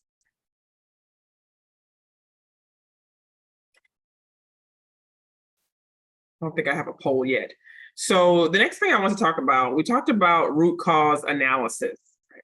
And the idea of unearthing and rewriting and reconfiguring what our goals and role is in child welfare.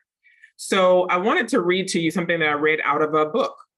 The book was published in 2015, and it said the major role of the child welfare system is to ensure the safety, permanency, and well-being of children and youth whose families are not meeting those needs. So, I typically have folks get into small groups or things like that when I'm in person, and I say, how do you feel about this definition of what our role is, right? Each and every one of you are connected to child welfare in some way. Is that your role? How do you feel about that? What would you rewrite? So I decided to share issues I have with this. Again, I did not email the publisher or the author. I just thought, I don't really like how that sounds. So the major role of the child welfare system is to ensure. To me, ensure is infallible. It's like, we must do this, and there is no other way. To me, it puts the onus on child welfare. And I'm more community oriented than that. So it's like, it puts a lot of onus and a lot of ensuring child safety and permanency and well-being to CPS. And I think that is a big part of our problem. We are trying to wrap our hands and our arms around much too much with CPS, right? And are not meeting those needs. I have a huge problem with that, because it is the definition of neglect. And neglect is so tightly conflated with poverty. So I don't like the idea of this notion that, well, if kids aren't having their needs met, then we're going to come in and ensure that they get their needs met. It's like, this idea of punishing someone for being impoverished, right? So I did a little rewrite, and I encourage you to think through, maybe this afternoon or when you get in your small groups, what might yours look like? So I rewrote it, and I put the major role of the child welfare system is to build strategy with strong communities, to partner with vulnerable families, co-creating a safe, well, and stable home environment, right? Maybe you want to take mine a bit further. Maybe you have some other ideas. Someone put healing as their revolutionary, project they want to work on. And I think maybe healing should be in your role. Should we be healers, right? And I want you to think through, what might you change? This book that I read this in is a book that are in textbooks around the country. So people that are getting educated on child welfare, they're learning about their roles, right? But how might we shift what we're telling students their role is? And I want you to consider, what might that look like if you were to think through? I tell people, I wish I had the one I wrote at the bottom here, like on my dashboard when I was in the field, just as a reminder, of what I'm doing and why I'm doing it. What is our role in child welfare? So now I want to shift into personal and professional mindset, right? I want you to consider, as we talk through this, who you are, who you work for. If you're not working yet, who are your professors and who are the people who you're gleaning information from? And is there alignment, and should there be? So that's a question that I also want you to be pondering with me, and also this afternoon. Do you have to have an aligned mindset with your child's welfare organization, right?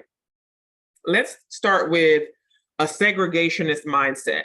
A segregationist mindset, as some of you may know, it functions in hierarchical power dynamics.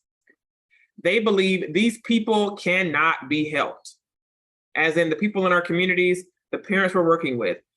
A segregationist says they can't be helped.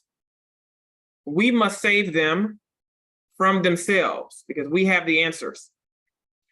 A segregationist is very punitive. They blame parents, right?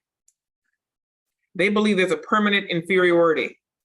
They use othering language, us, them. The distance that I talked about earlier between you and your clients, a segregation, the distance is very, very, very wide, right?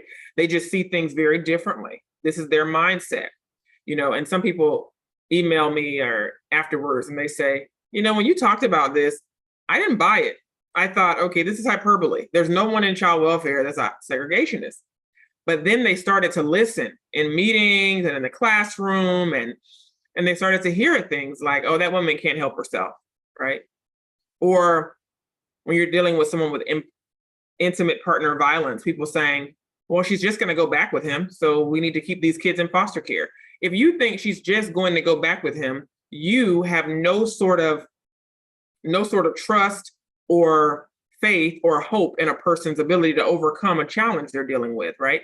You have put them in a box, right? You have decided what they will do, and you have decided that you're going to save them from what they're going to do, and they just can't stop themselves. So I think when you start to listen to things that are said, I think that it will illuminate this sort of mindset. And we're going to talk about, what do you do when you start to hear these things, and how you might address it. Segregationist mindset. Now, the next mindset, I hazard a guess that this is a lot of us, perhaps. And I'm saying us because I was trained and educated to be an assimilationist. We're trained to be negotiators. We have the MSWs and we have the advanced degrees. We have the answers, and we're just going to give them a little bit of airtime, but we're going to drive the ship. So we're sort of educated in that way to negotiate, to assimilate. Assimilationists say these people can be helped. They disagree with segregationists, right? And we can rehabilitate them. We have the talent, the skills, the programs, the funding, the interventions. We can do this, right? We can help them become more civilized, more educated. In the 1930s, it was more suitable. Arthur Fleming thought, let's try to make them suitable, right?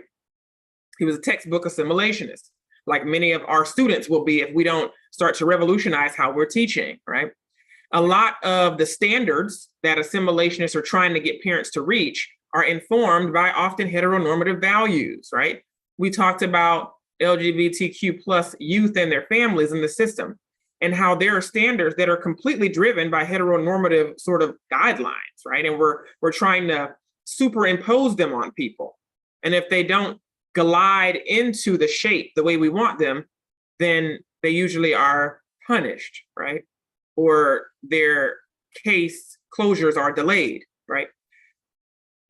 A segregationist blames families or blames parents, but an assimilationist saves. How many of you have heard someone say, I'm coming into social work to save kids. I'm coming into child welfare to save kids. You know, this savior sort of mentality. We only believe you're temporarily inferior. If you're an assimilationist, you're not going to be down there for very long because, again, we have the skills to lift you up and put you at the same category or the same measure that this society says around standards.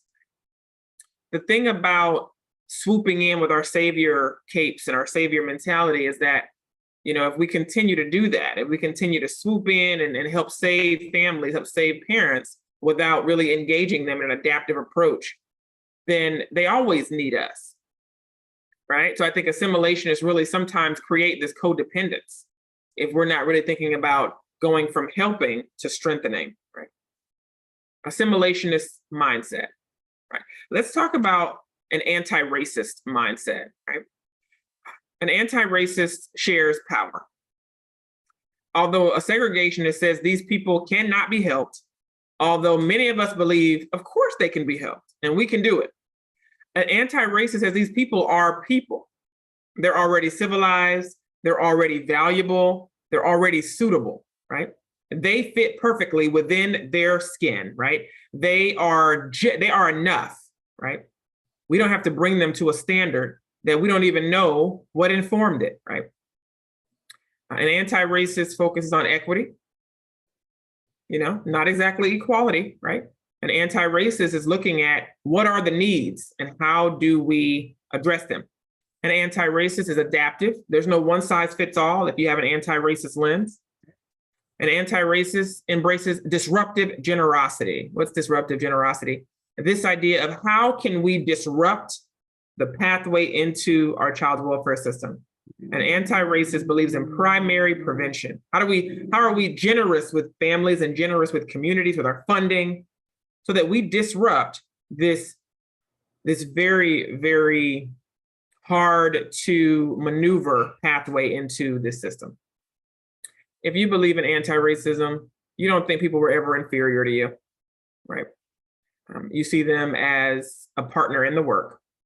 And a segregationist blames a lot of us, assimilationists save, but an anti-racist wants to liberate families and parents from the systemic inequity that happens when they come into this system. So, you know, when it comes to assimilationists and anti-racists, I do think that some people are like, well, where am I? I'm in the middle of one of those. I don't know the differences. So I wanted to give an example of what this might look like. So I don't know if I have something readily available, but I do. So I tell people that when you are an assimilationist and you meet a family and you're an investigator and you have an assimilationist mindset, you meet a family and you say things like, look at this long list of resources in our community. You really should check them out. Now, we don't use that terminology. You should really call this person and call that person and get help for this. And this will help you do that. Like we have a long list of resources because we're social workers.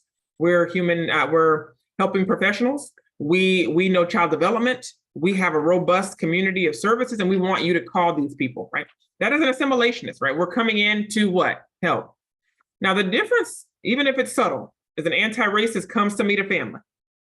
And with this mindset, you use restorative listening and you have the same sheet of paper, but instead of something being on it, it's blank, right?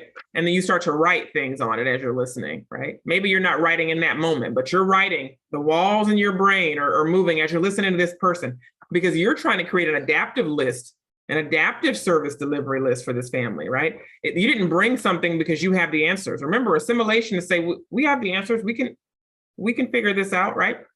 An anti-racist says, I want to know who you are and then create a customized adaptive approach to bringing you to the other side of this challenge. That's a small example of how these things are quite different, but very impactful, right? If you all don't mind meeting me at menti.com, I want us to do an anonymous poll to really, do some introspection. Like, who are we when it comes to this mindset conversation? And if it's not in the chat, I know my colleagues will drop them in for you.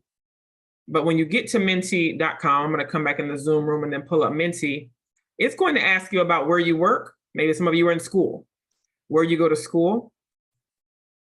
What is the mindset?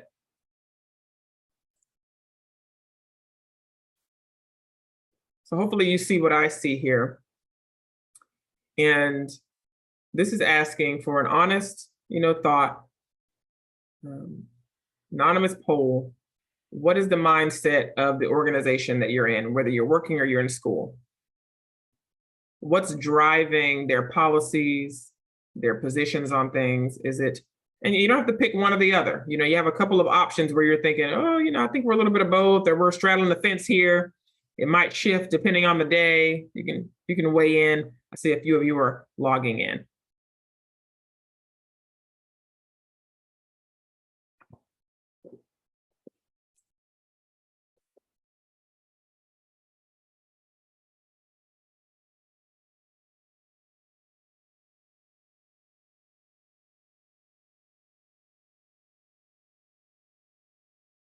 A couple of you so far are saying that the organization you're affiliated with are pretty solid and you're segregationist. That mindset of othering, blaming, punishing, we have all the answers. 24 of you, which is pretty typical, we're pretty solid in our, we have the education, we have the training, and we can get these parents to where they need to be. 9 of you say you've made that shift. You've said, we're talking about families differently. We're approaching case planning differently. My professors are teaching me differently. You're saying, that mindset is anti-racist, right? 20 of you are saying, Dr. Pryce, we're segregationists and assimilationist. We have some folks in our organization that, think like segregationists. And we also have some folks that are really around that savior mentality that this mom can be better. We can make her better. This idea of we can bring them to a certain level that we see from our vantage point, right? The overwhelming majority of you, and this is very typical, are in the assimilationist / anti-racist. In my opinion, in my professional opinion, that is one of the hardest shifts to make. Why is it hard? Because it's unlearning a lot. I have been unlearning things for the past decade, but imagine how long it took me to learn all those things, right? It takes a long time to unlearn this idea that we are the experts on someone else's existence. Right? That is a very hard thing to unlearn and then readapt ourselves to being partners, right? To being supportive. Right? And I think that's why most people in this poll often fall into that realm, this idea of we're trying to get over there, but it's a tough jump from us, from assimilationist to anti-racist. There should be another poll that comes up shortly. Now that you've talked about your organization, what about you? Is there alignment? Do you have a mindset that matches that of your organization? Whether it's a child welfare organization or a university or a college of social work, how is the alignment?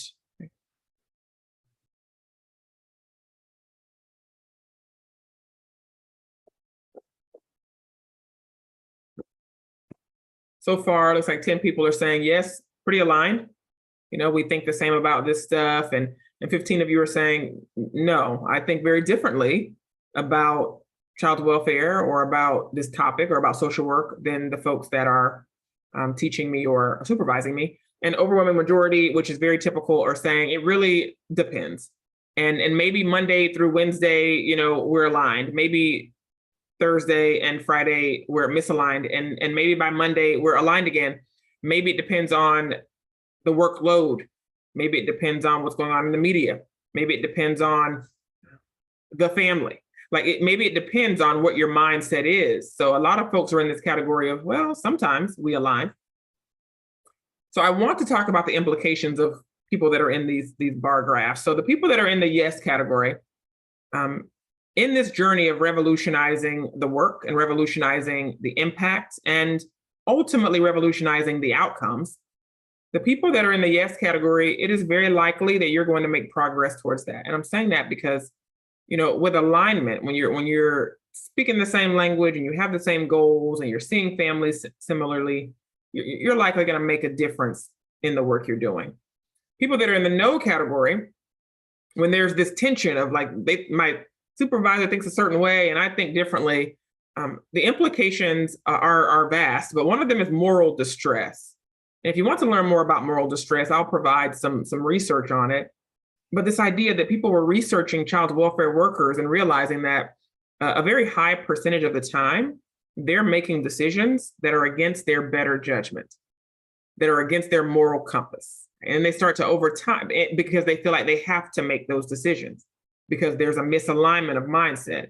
So I don't want to make this decision. My boss says I have to. Misalignment. So they drift into this thing called moral injury, moral distress, which is insidious and leads down this path of burnout, which often leads to turnover. So this idea of folks that are saying, yeah, I'm constantly feeling it at odds with my organization's mindset, it could lend itself to you feeling morally injured.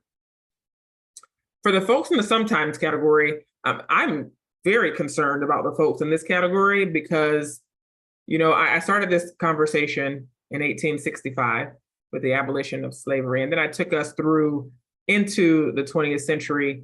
And I talked about how we've evolved and how in many areas today, we're still trying to figure out systemic racism.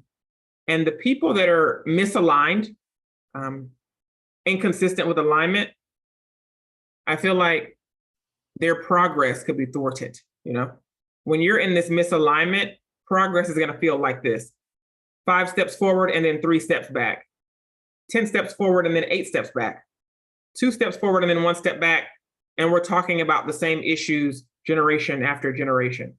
So that's why the folks in the misalignment category, I think about how so many things historically are still with us because there hasn't been this true alignment of what child welfare is and what it should not be, right? So folks in the misalignment category, don't worry, we're not going to throw you away. We just want you to be vigilant about the progress that you want to make, the revolution you want to lead. Without alignment, right? How are we going to get there? We're going to seem like we're doing really well for a while and then we're being thrown backwards. So many people ask me, well, I thought we were doing really well a couple of years ago. Our data went down or thought things were going well, but then it shot back up. 3 steps forward, 2 steps back. Misalignment.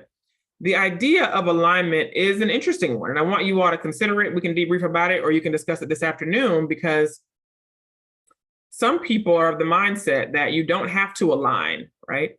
That people can come into child welfare and think very differently, than anti-racism and, and still do their work in a fair, just way, right?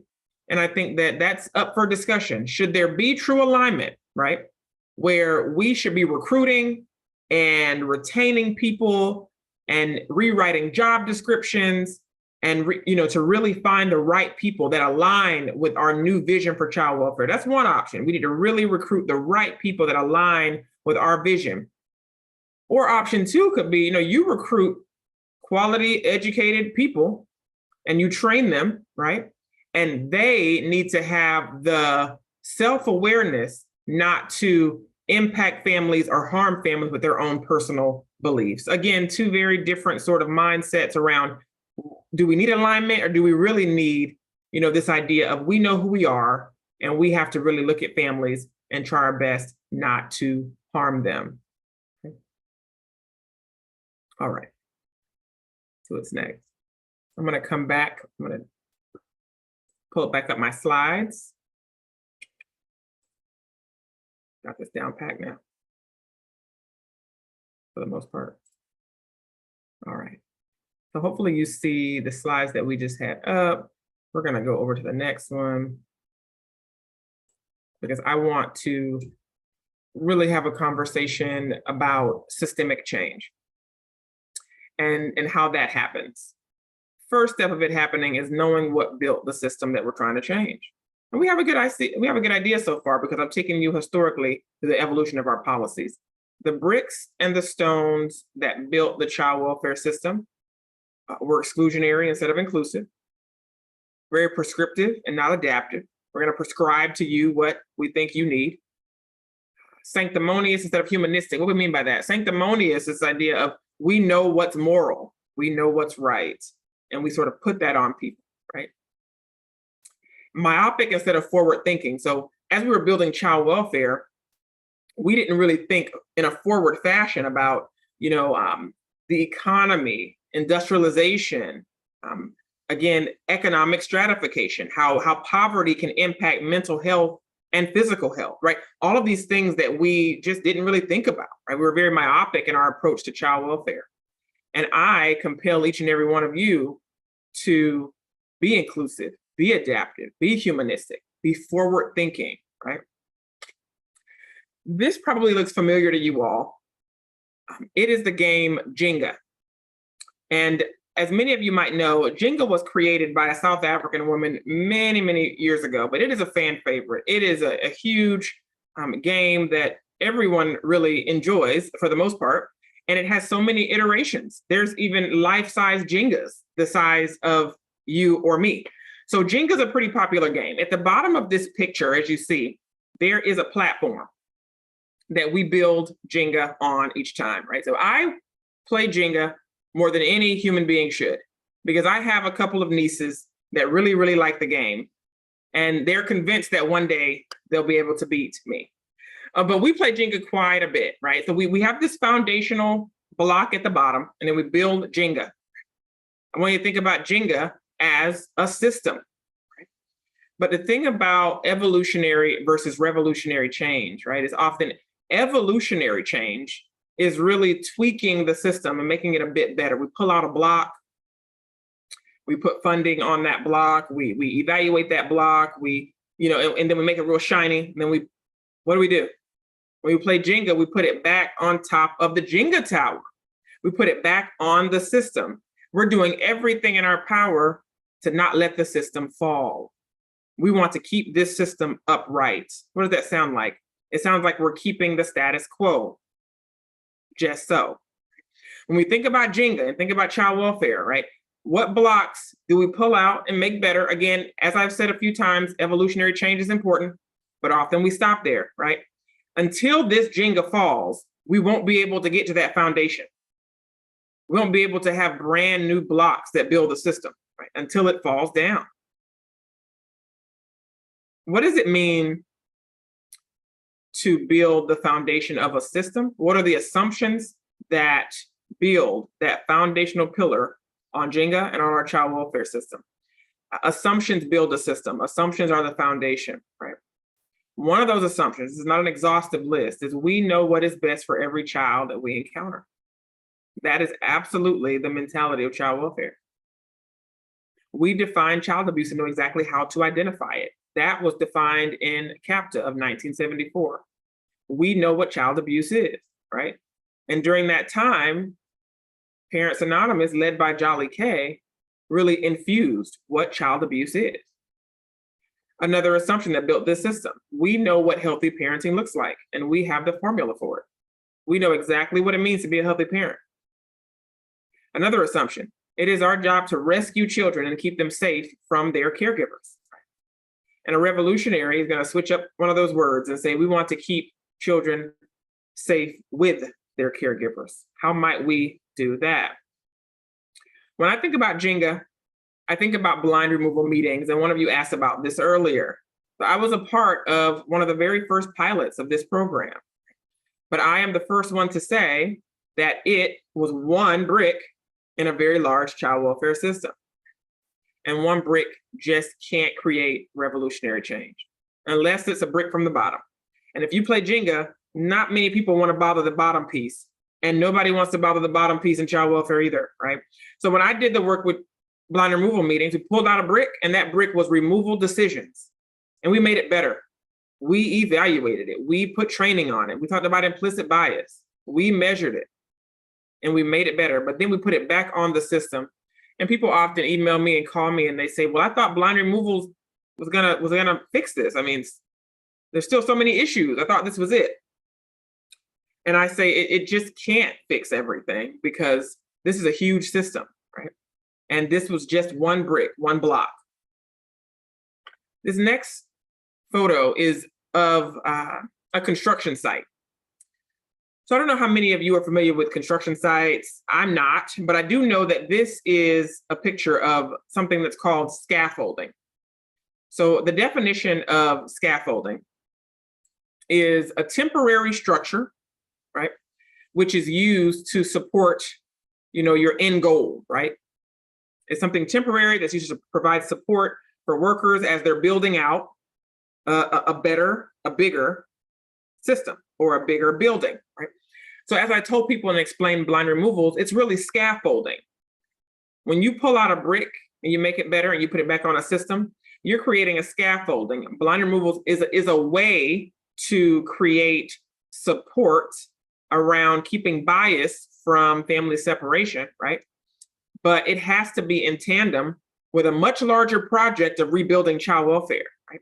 Because everything you do for scaffolding is really temporary as you're building out a bigger system. So as you all start thinking, I want to rebuild the system, I want to transform the system, there might be a scenario where you have to do some temporary evolving. At the same time, you're revolutionizing the assumptions for child welfare. Scaffolding. All right, this next picture of Jenga is a little different, right? There was a competition for Jenga. Who knew? I will not be telling my nieces that. But there was a big competition for Jenga a few years back, and this person won it, and that goes without saying. They built a brand new Jenga tower with one stone, one brick, one foundational pillar, and they built it out.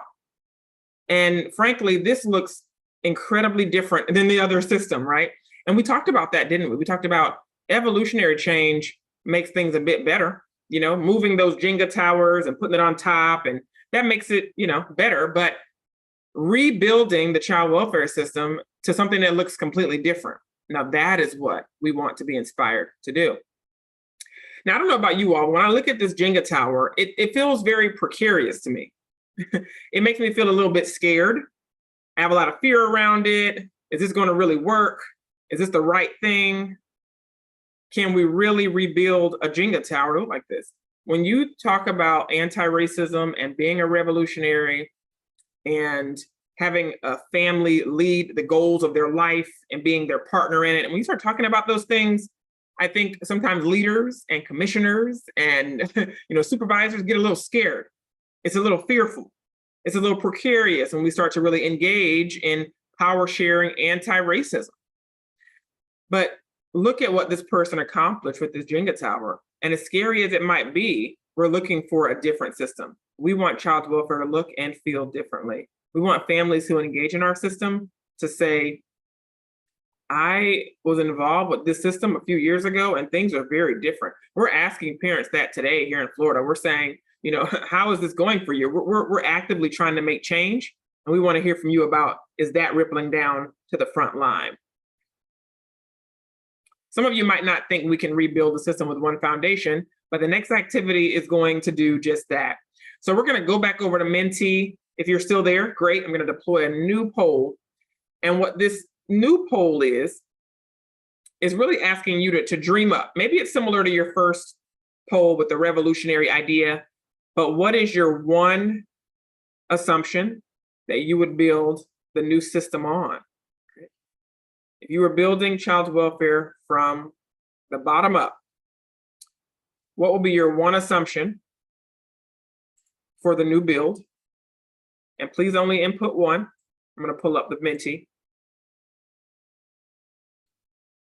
And the one that you put on the screen is going to really lead how we do this new generation of child welfare.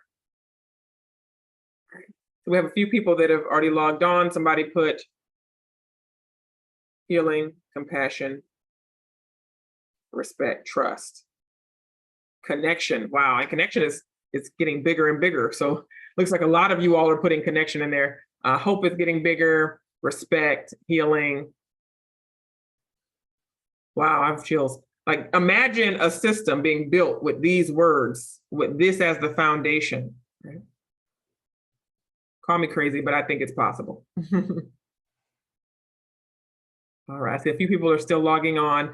Please weigh in. Again, I'm going to provide these polls to each of you because I think, again, it's incredibly inspiring to be a part of a community that's saying, we can rebuild it, and we can rebuild it with this undergirding the things that we do.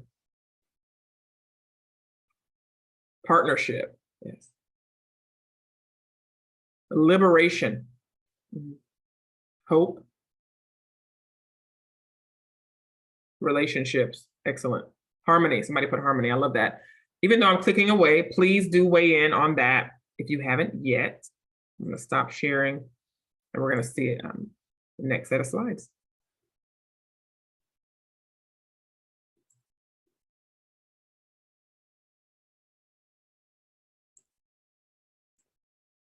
All right.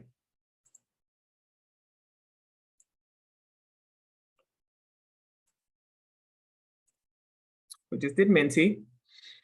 So I wanted to share with you, I did this activity with a group recently. So I always like to share what others also am envisioning around their one assumption. So I wanted to share with you, someone put their one assumption would be family first. That would be their assumption for their new system.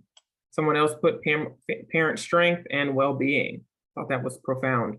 Like, what if our new system was really built on, parents, right? That's revolutionary because we're very child-centric, right? But I always tell people that every child wants their parents to be okay. So if we were to be laser focused on that, if a parent is well and strong, they'll be able to care and protect their own kids. Partnership, and I think one of you put partnership on the poll as well. Love and belonging, right? Love and belonging. Relational connections are sacred. And when I did this activity, they were able to talk about the ones they've chose. And I'll just share that the person that put this one, she just talked about how, often we forget that there is a sacredness to your family relationship, right? And we sort of forget that in the hustle and bustle. So if we remember that this is a sacred connection this child has with their family, maybe we do things a bit differently. And then there was one, healing and belonging. Community as a champion, the person who added that one really talked about the fact that if we really leverage communities and well-resourced communities in a way that they provide culturally sensitive services, then we really would get at that primary prevention that I know that we all would like to see. All right, what assumption would you build a new system on? So I really, really like to, as I work on getting towards the end of the presentation, I want to talk about motivation versus momentum. When you're in child welfare, if you haven't started your jobs yet, or if you have your jobs, I think that often motivation is high and it's increased, but then when it starts to wane, it's hard to keep momentum. So I wanted to talk through what drives it. And what drives motivation, as you see here, this is sort of small, it says, this is the reason for someone to act and behave in a certain way. And it's a general willingness for them to do something, but it's very driven by emotions. Right? I tell people that in May of 2020, with the incident with George Floyd, people became highly motivated. People felt emotions like anger, shame, exhaustion, fear. And with all of those emotions, people were highly motivated to think about systemic racism across systems, not just law enforcement. But there was a lot of motivation. But that was indeed over 2 years ago. And motivation, at least from my vantage point, seems to be leveling out. So it's important to keep momentum. So again, let's talk about motivation.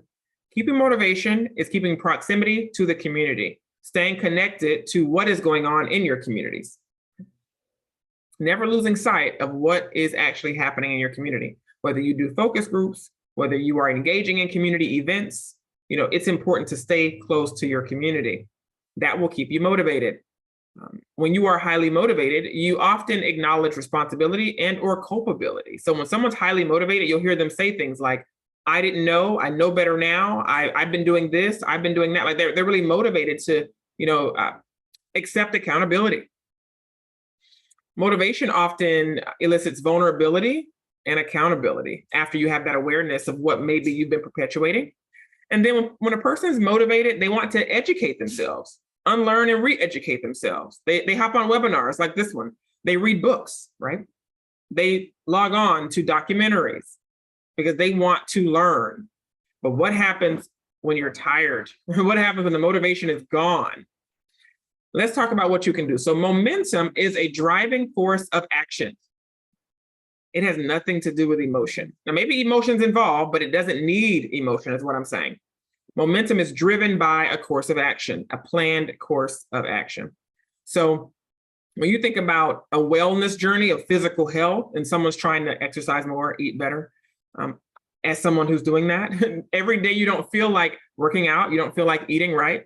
But when you have new habits, then it just flows, right?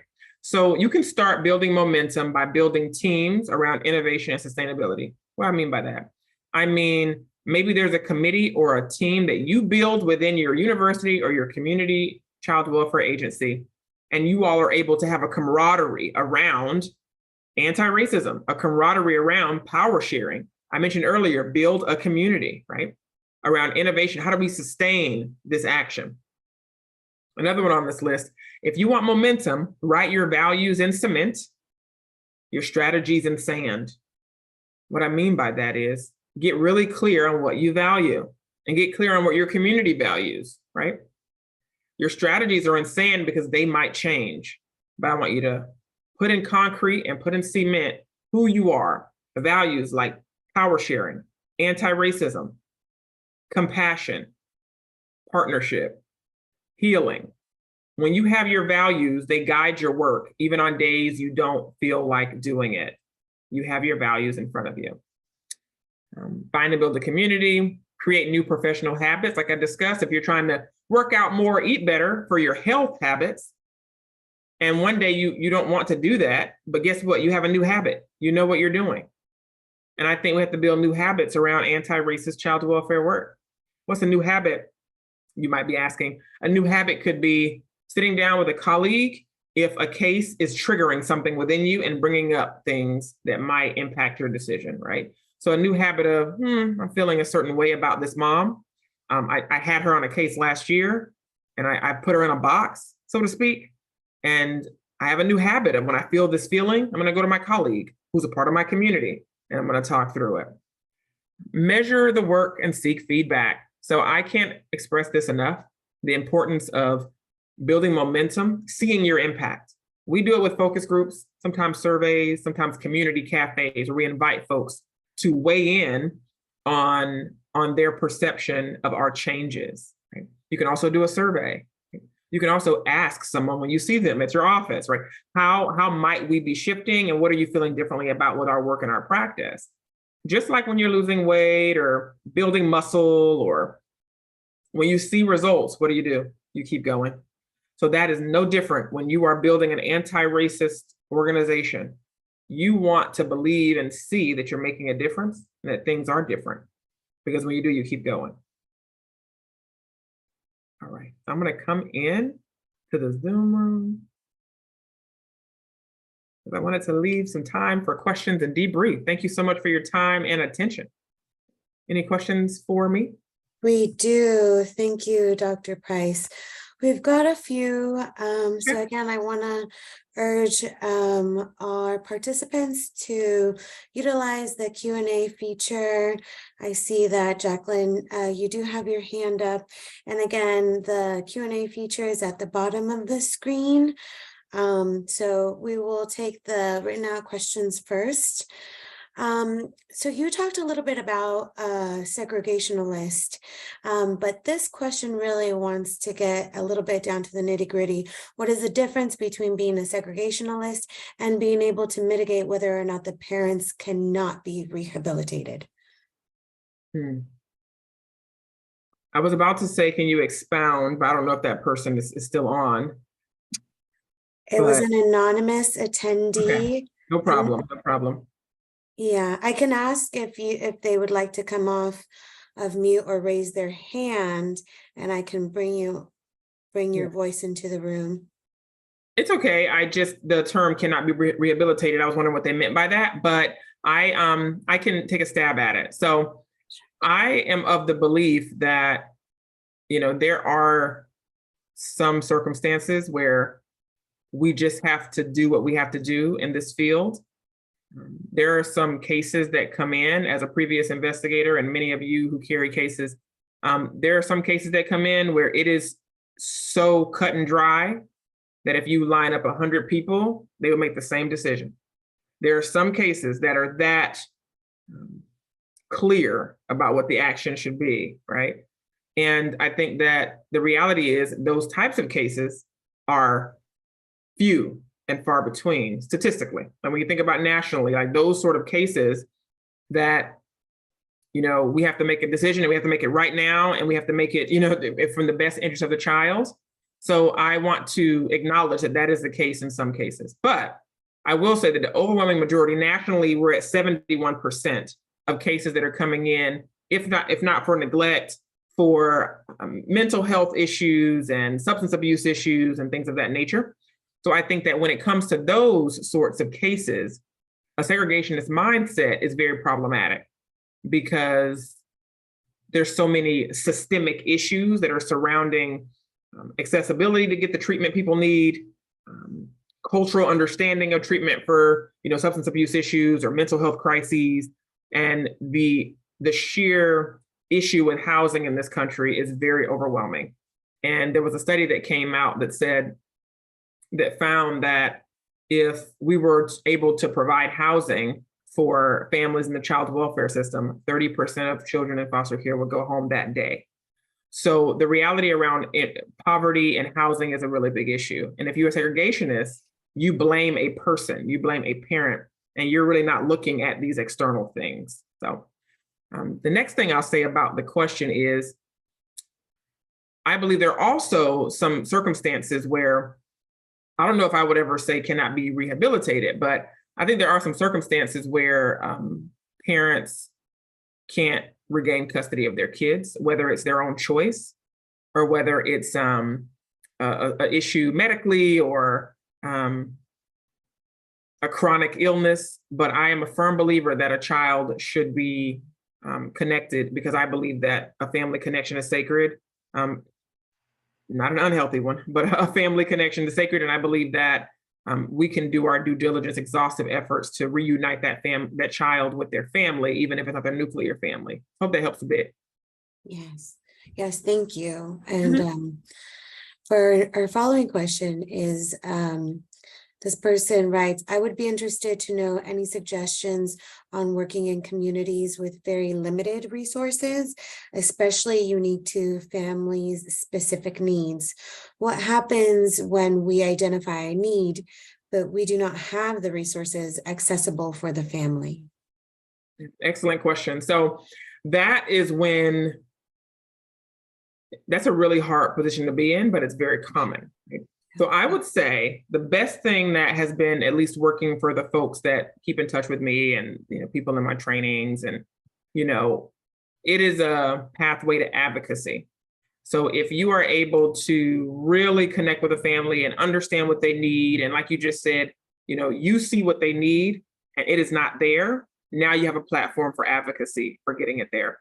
And I think that is how the folks that I train and coach try to lean into their advocacy part, because I think all of us are advocates. I know that we're investigators and case managers and attorneys and whatnot, but there's an advocacy in all of us that I think we should really lean into when it comes to, I just had a family and this is an issue, and I just had 4 families, this is an issue, and it's not in this community. How might we bring the experts or bring folks that do this work to this community? So again, that question is a tough one. And I know that it's hard to find out a family needs something and we can't meet the need, but I don't think that that's a way to give up. I think now it's being honest with families. I think that is a form of respect, in my opinion, to saying, I understand this is what you need. we don't have it here, but I'm about to talk to someone and see, if we can try to figure out how to get it here. Hopefully for you, but if not for you, for the next family. Right. Yeah. Okay. Thank you, Dr. Pryce. And the following question is, the court time frame of a CW caseworker does not allow us to work with the families that long. What is the best strength-based approach when you have a very limited time frame with families?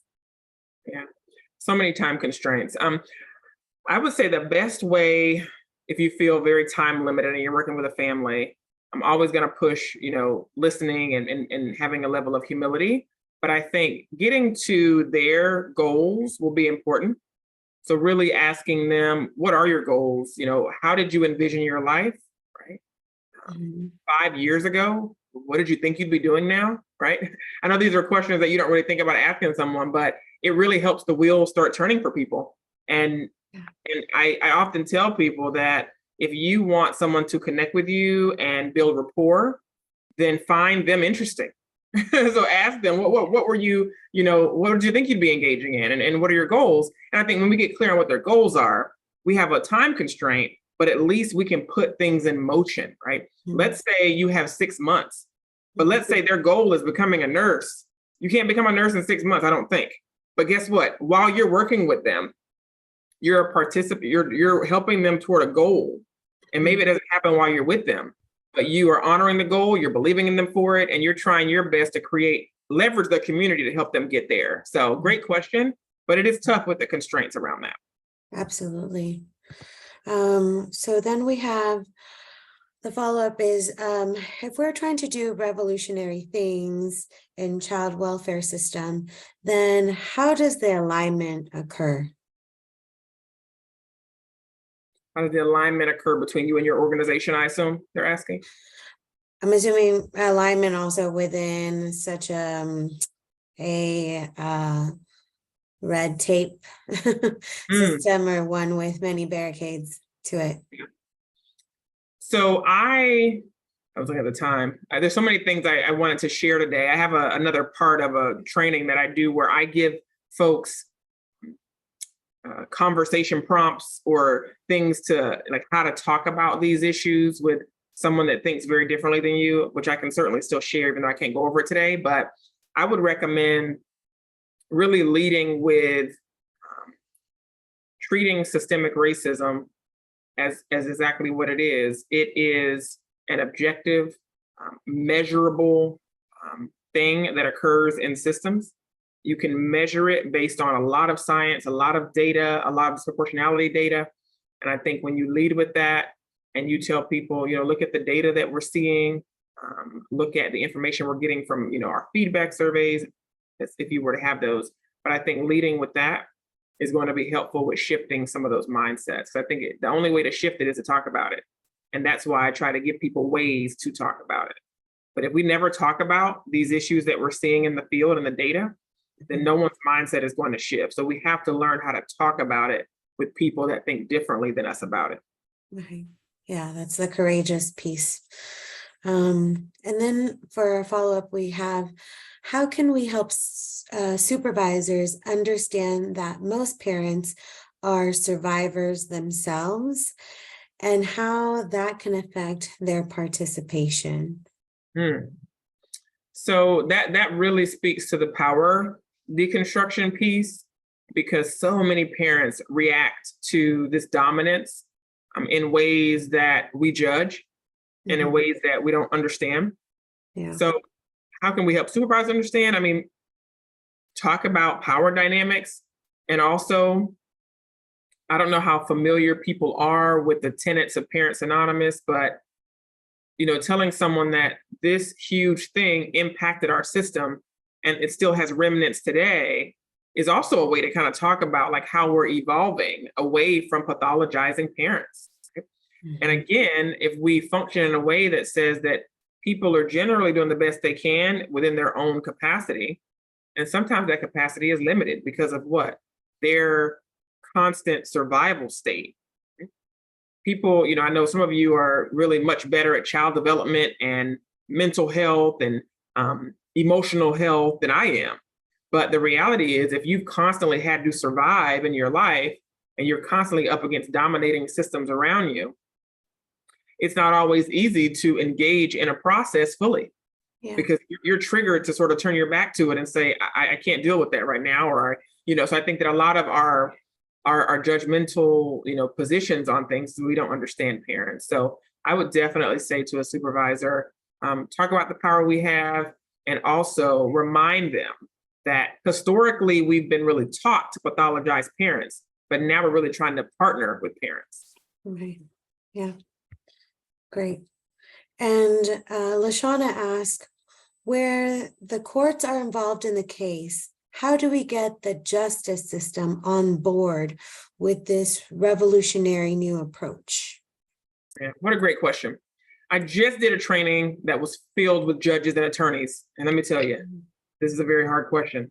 So, but I do appreciate it because, without them on board, it's going to be a tough journey because so much of child welfare is wrapped up in the court system. So I will say that it was encouraging in many ways to do that training.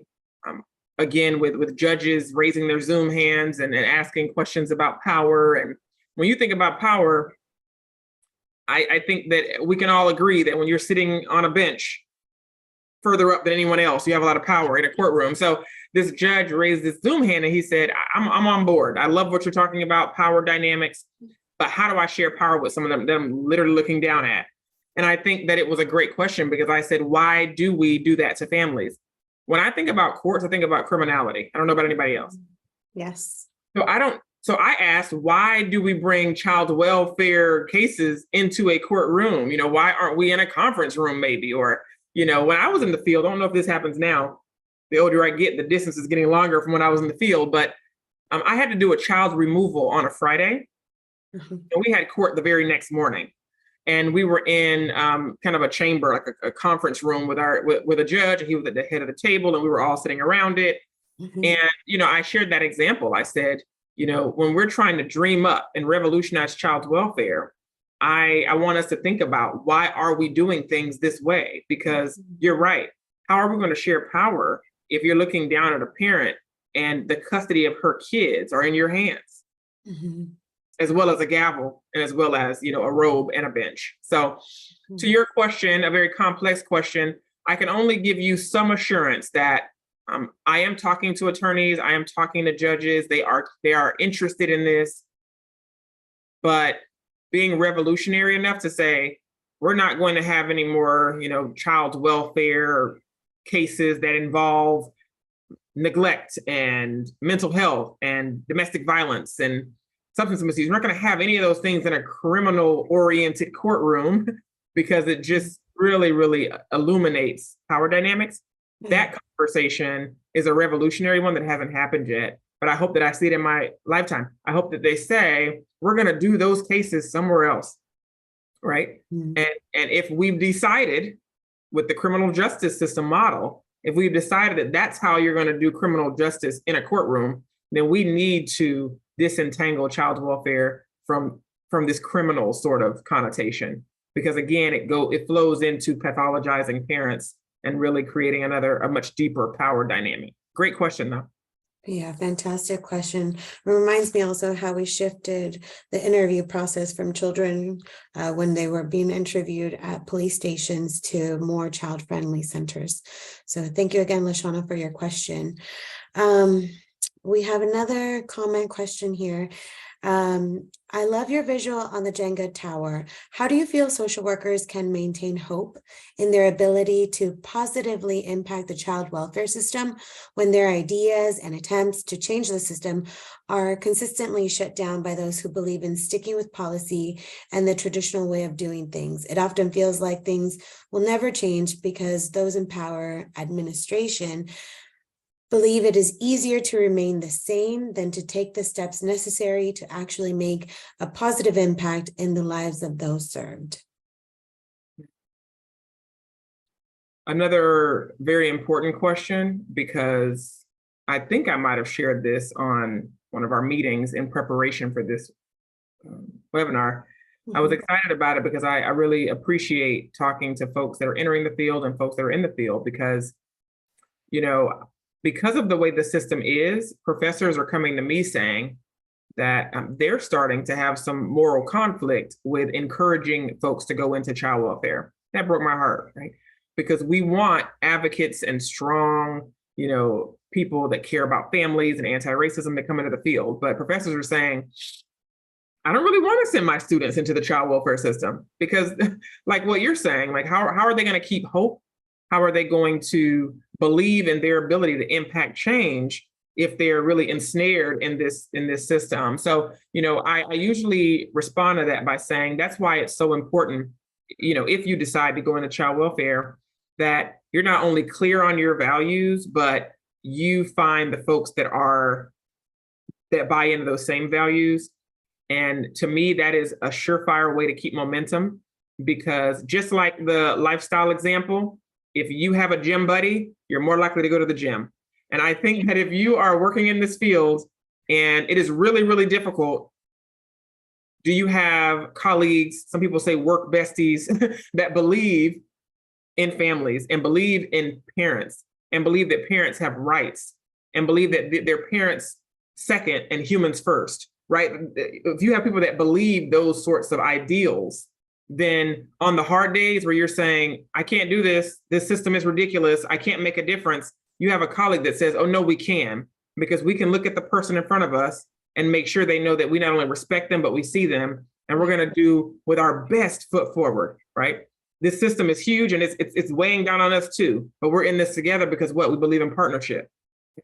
And I've often told people, you can tell a parent, we're in a transition right now in child welfare.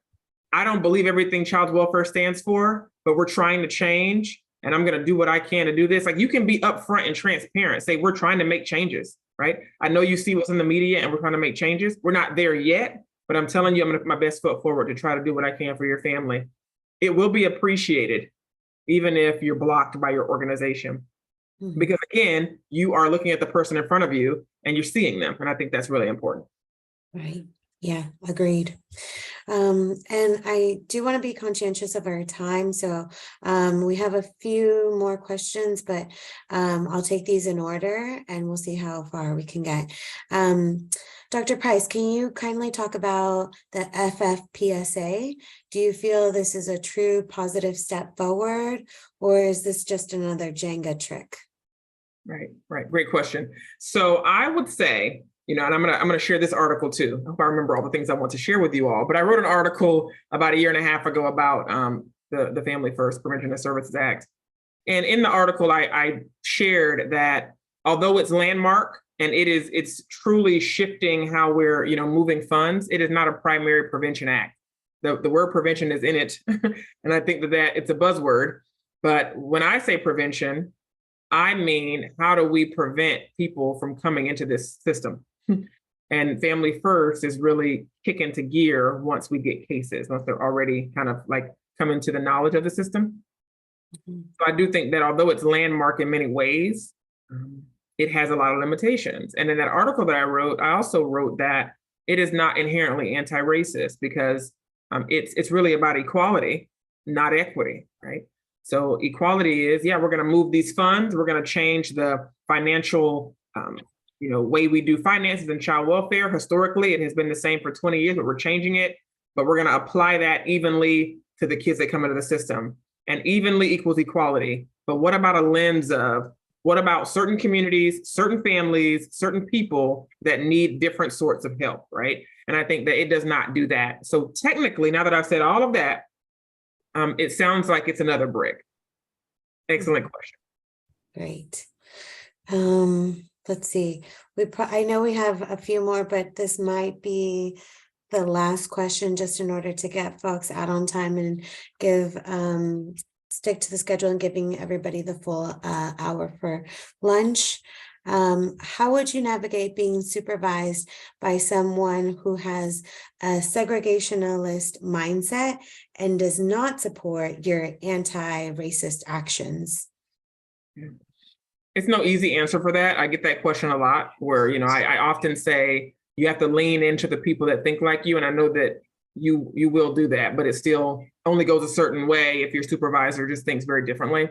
So to me, any effective leader and any leader that's going to stand the test of time has to be open to learning new things and looking at things differently. So the only thing I can say, short of getting a new supervisor, which I know isn't something that you can readily do, the only thing I can say is try to spend time with that supervisor, as in, hey, can we, chat? Can we have a supervisory session? Can we have a meeting and talk about the differences that you're seeing in your cases? Talk about the fact that, hey, I had to pull this kid, I had to put him in care, but I took time to listen to the mom and talk to the mom and find grandma, and we got them just talk through how you're doing things a bit differently, because you're aware of the data, you're aware of the marginalization of certain communities, and you want to do things differently. And I can only hope that if you spend more time and request time with that person, that it will shift.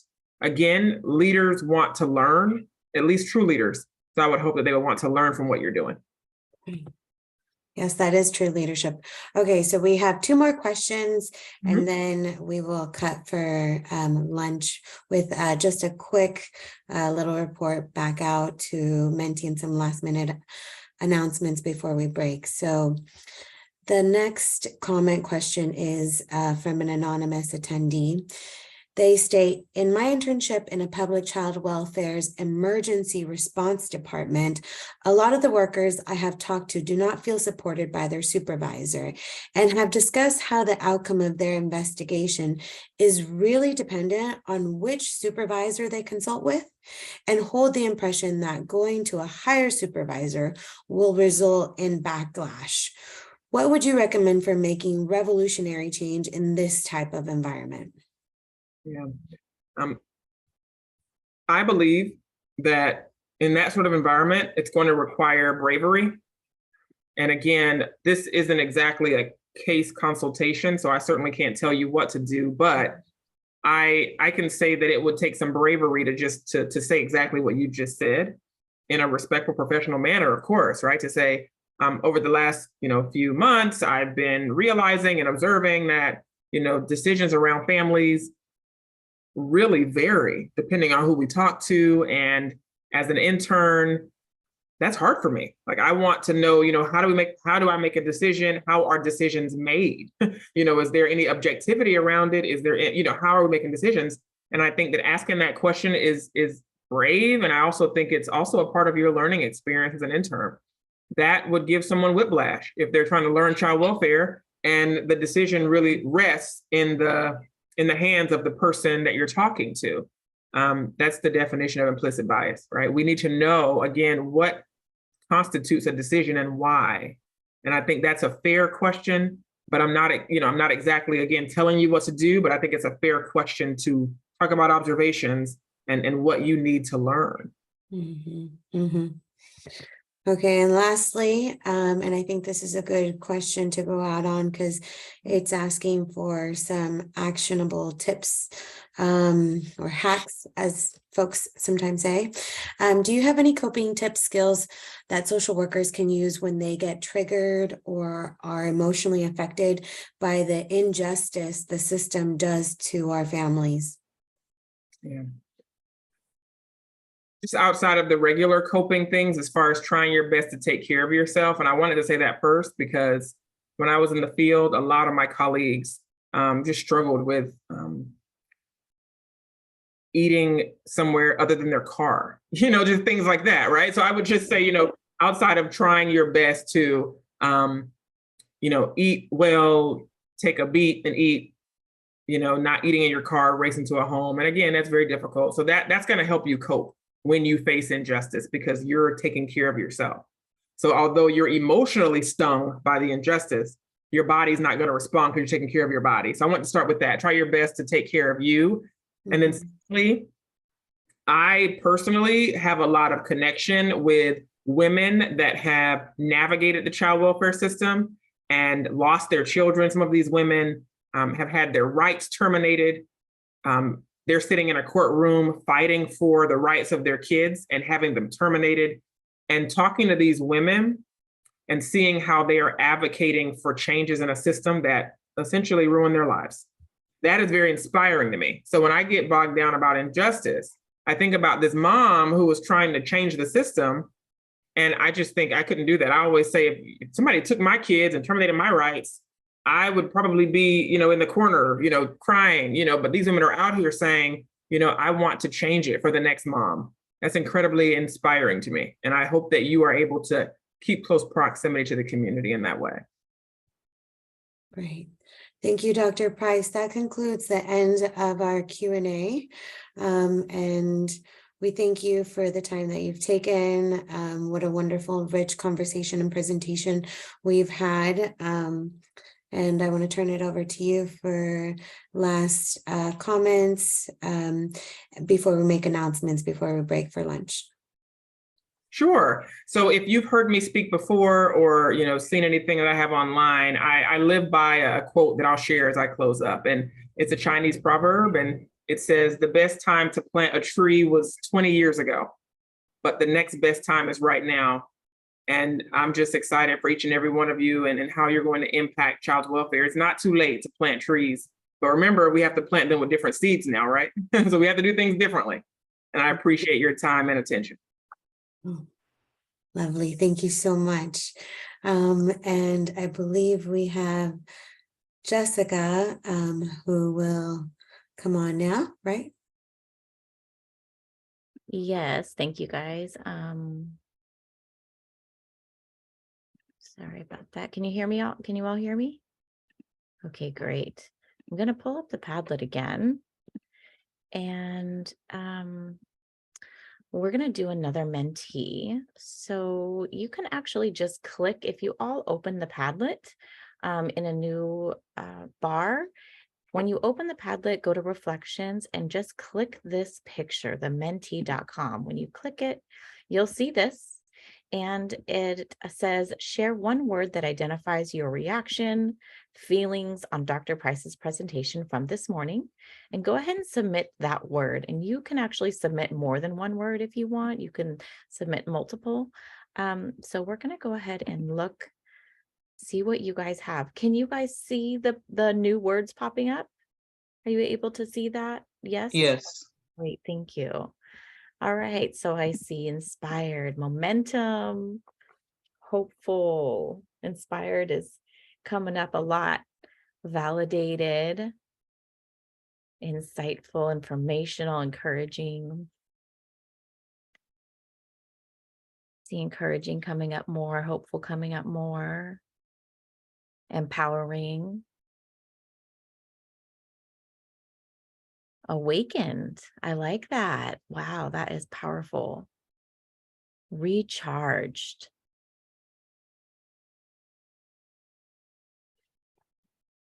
Revolutionary. Refreshed.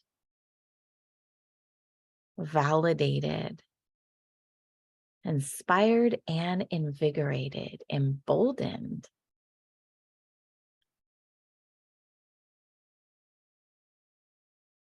Impressed. Agreed with that one. Agreed with a lot of these.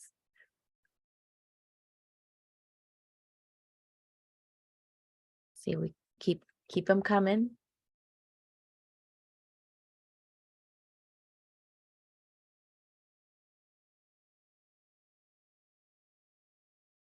Thought-provoking. Absolutely. Determined. Excited, rejuvenated. Wow.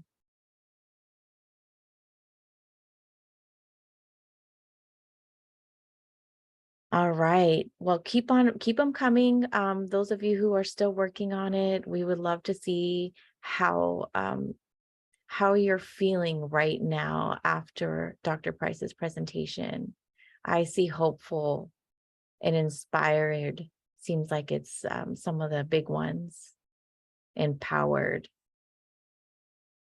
So we just want to thank Dr. Pryce. We want to thank all of you who were here for the presentation. This was all of these things. I couldn't even say all of the words that are here, but hopeful, inspired, empowered, insightful, encouraging. I don't think there's one person that can walk away from this presentation unchanged. That's for sure.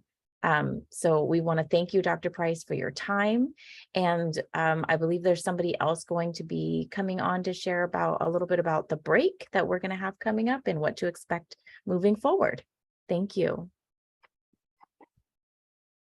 Thank you, Jessica Polk, and thank you so much, Jessica Pryce. What a thought-provoking and inspiring presentation today. I'm feeling all those words that we just saw come up on that word cloud. I just have a few housekeeping or preparation for you all as you go to lunch. We'll be breaking here in just a moment.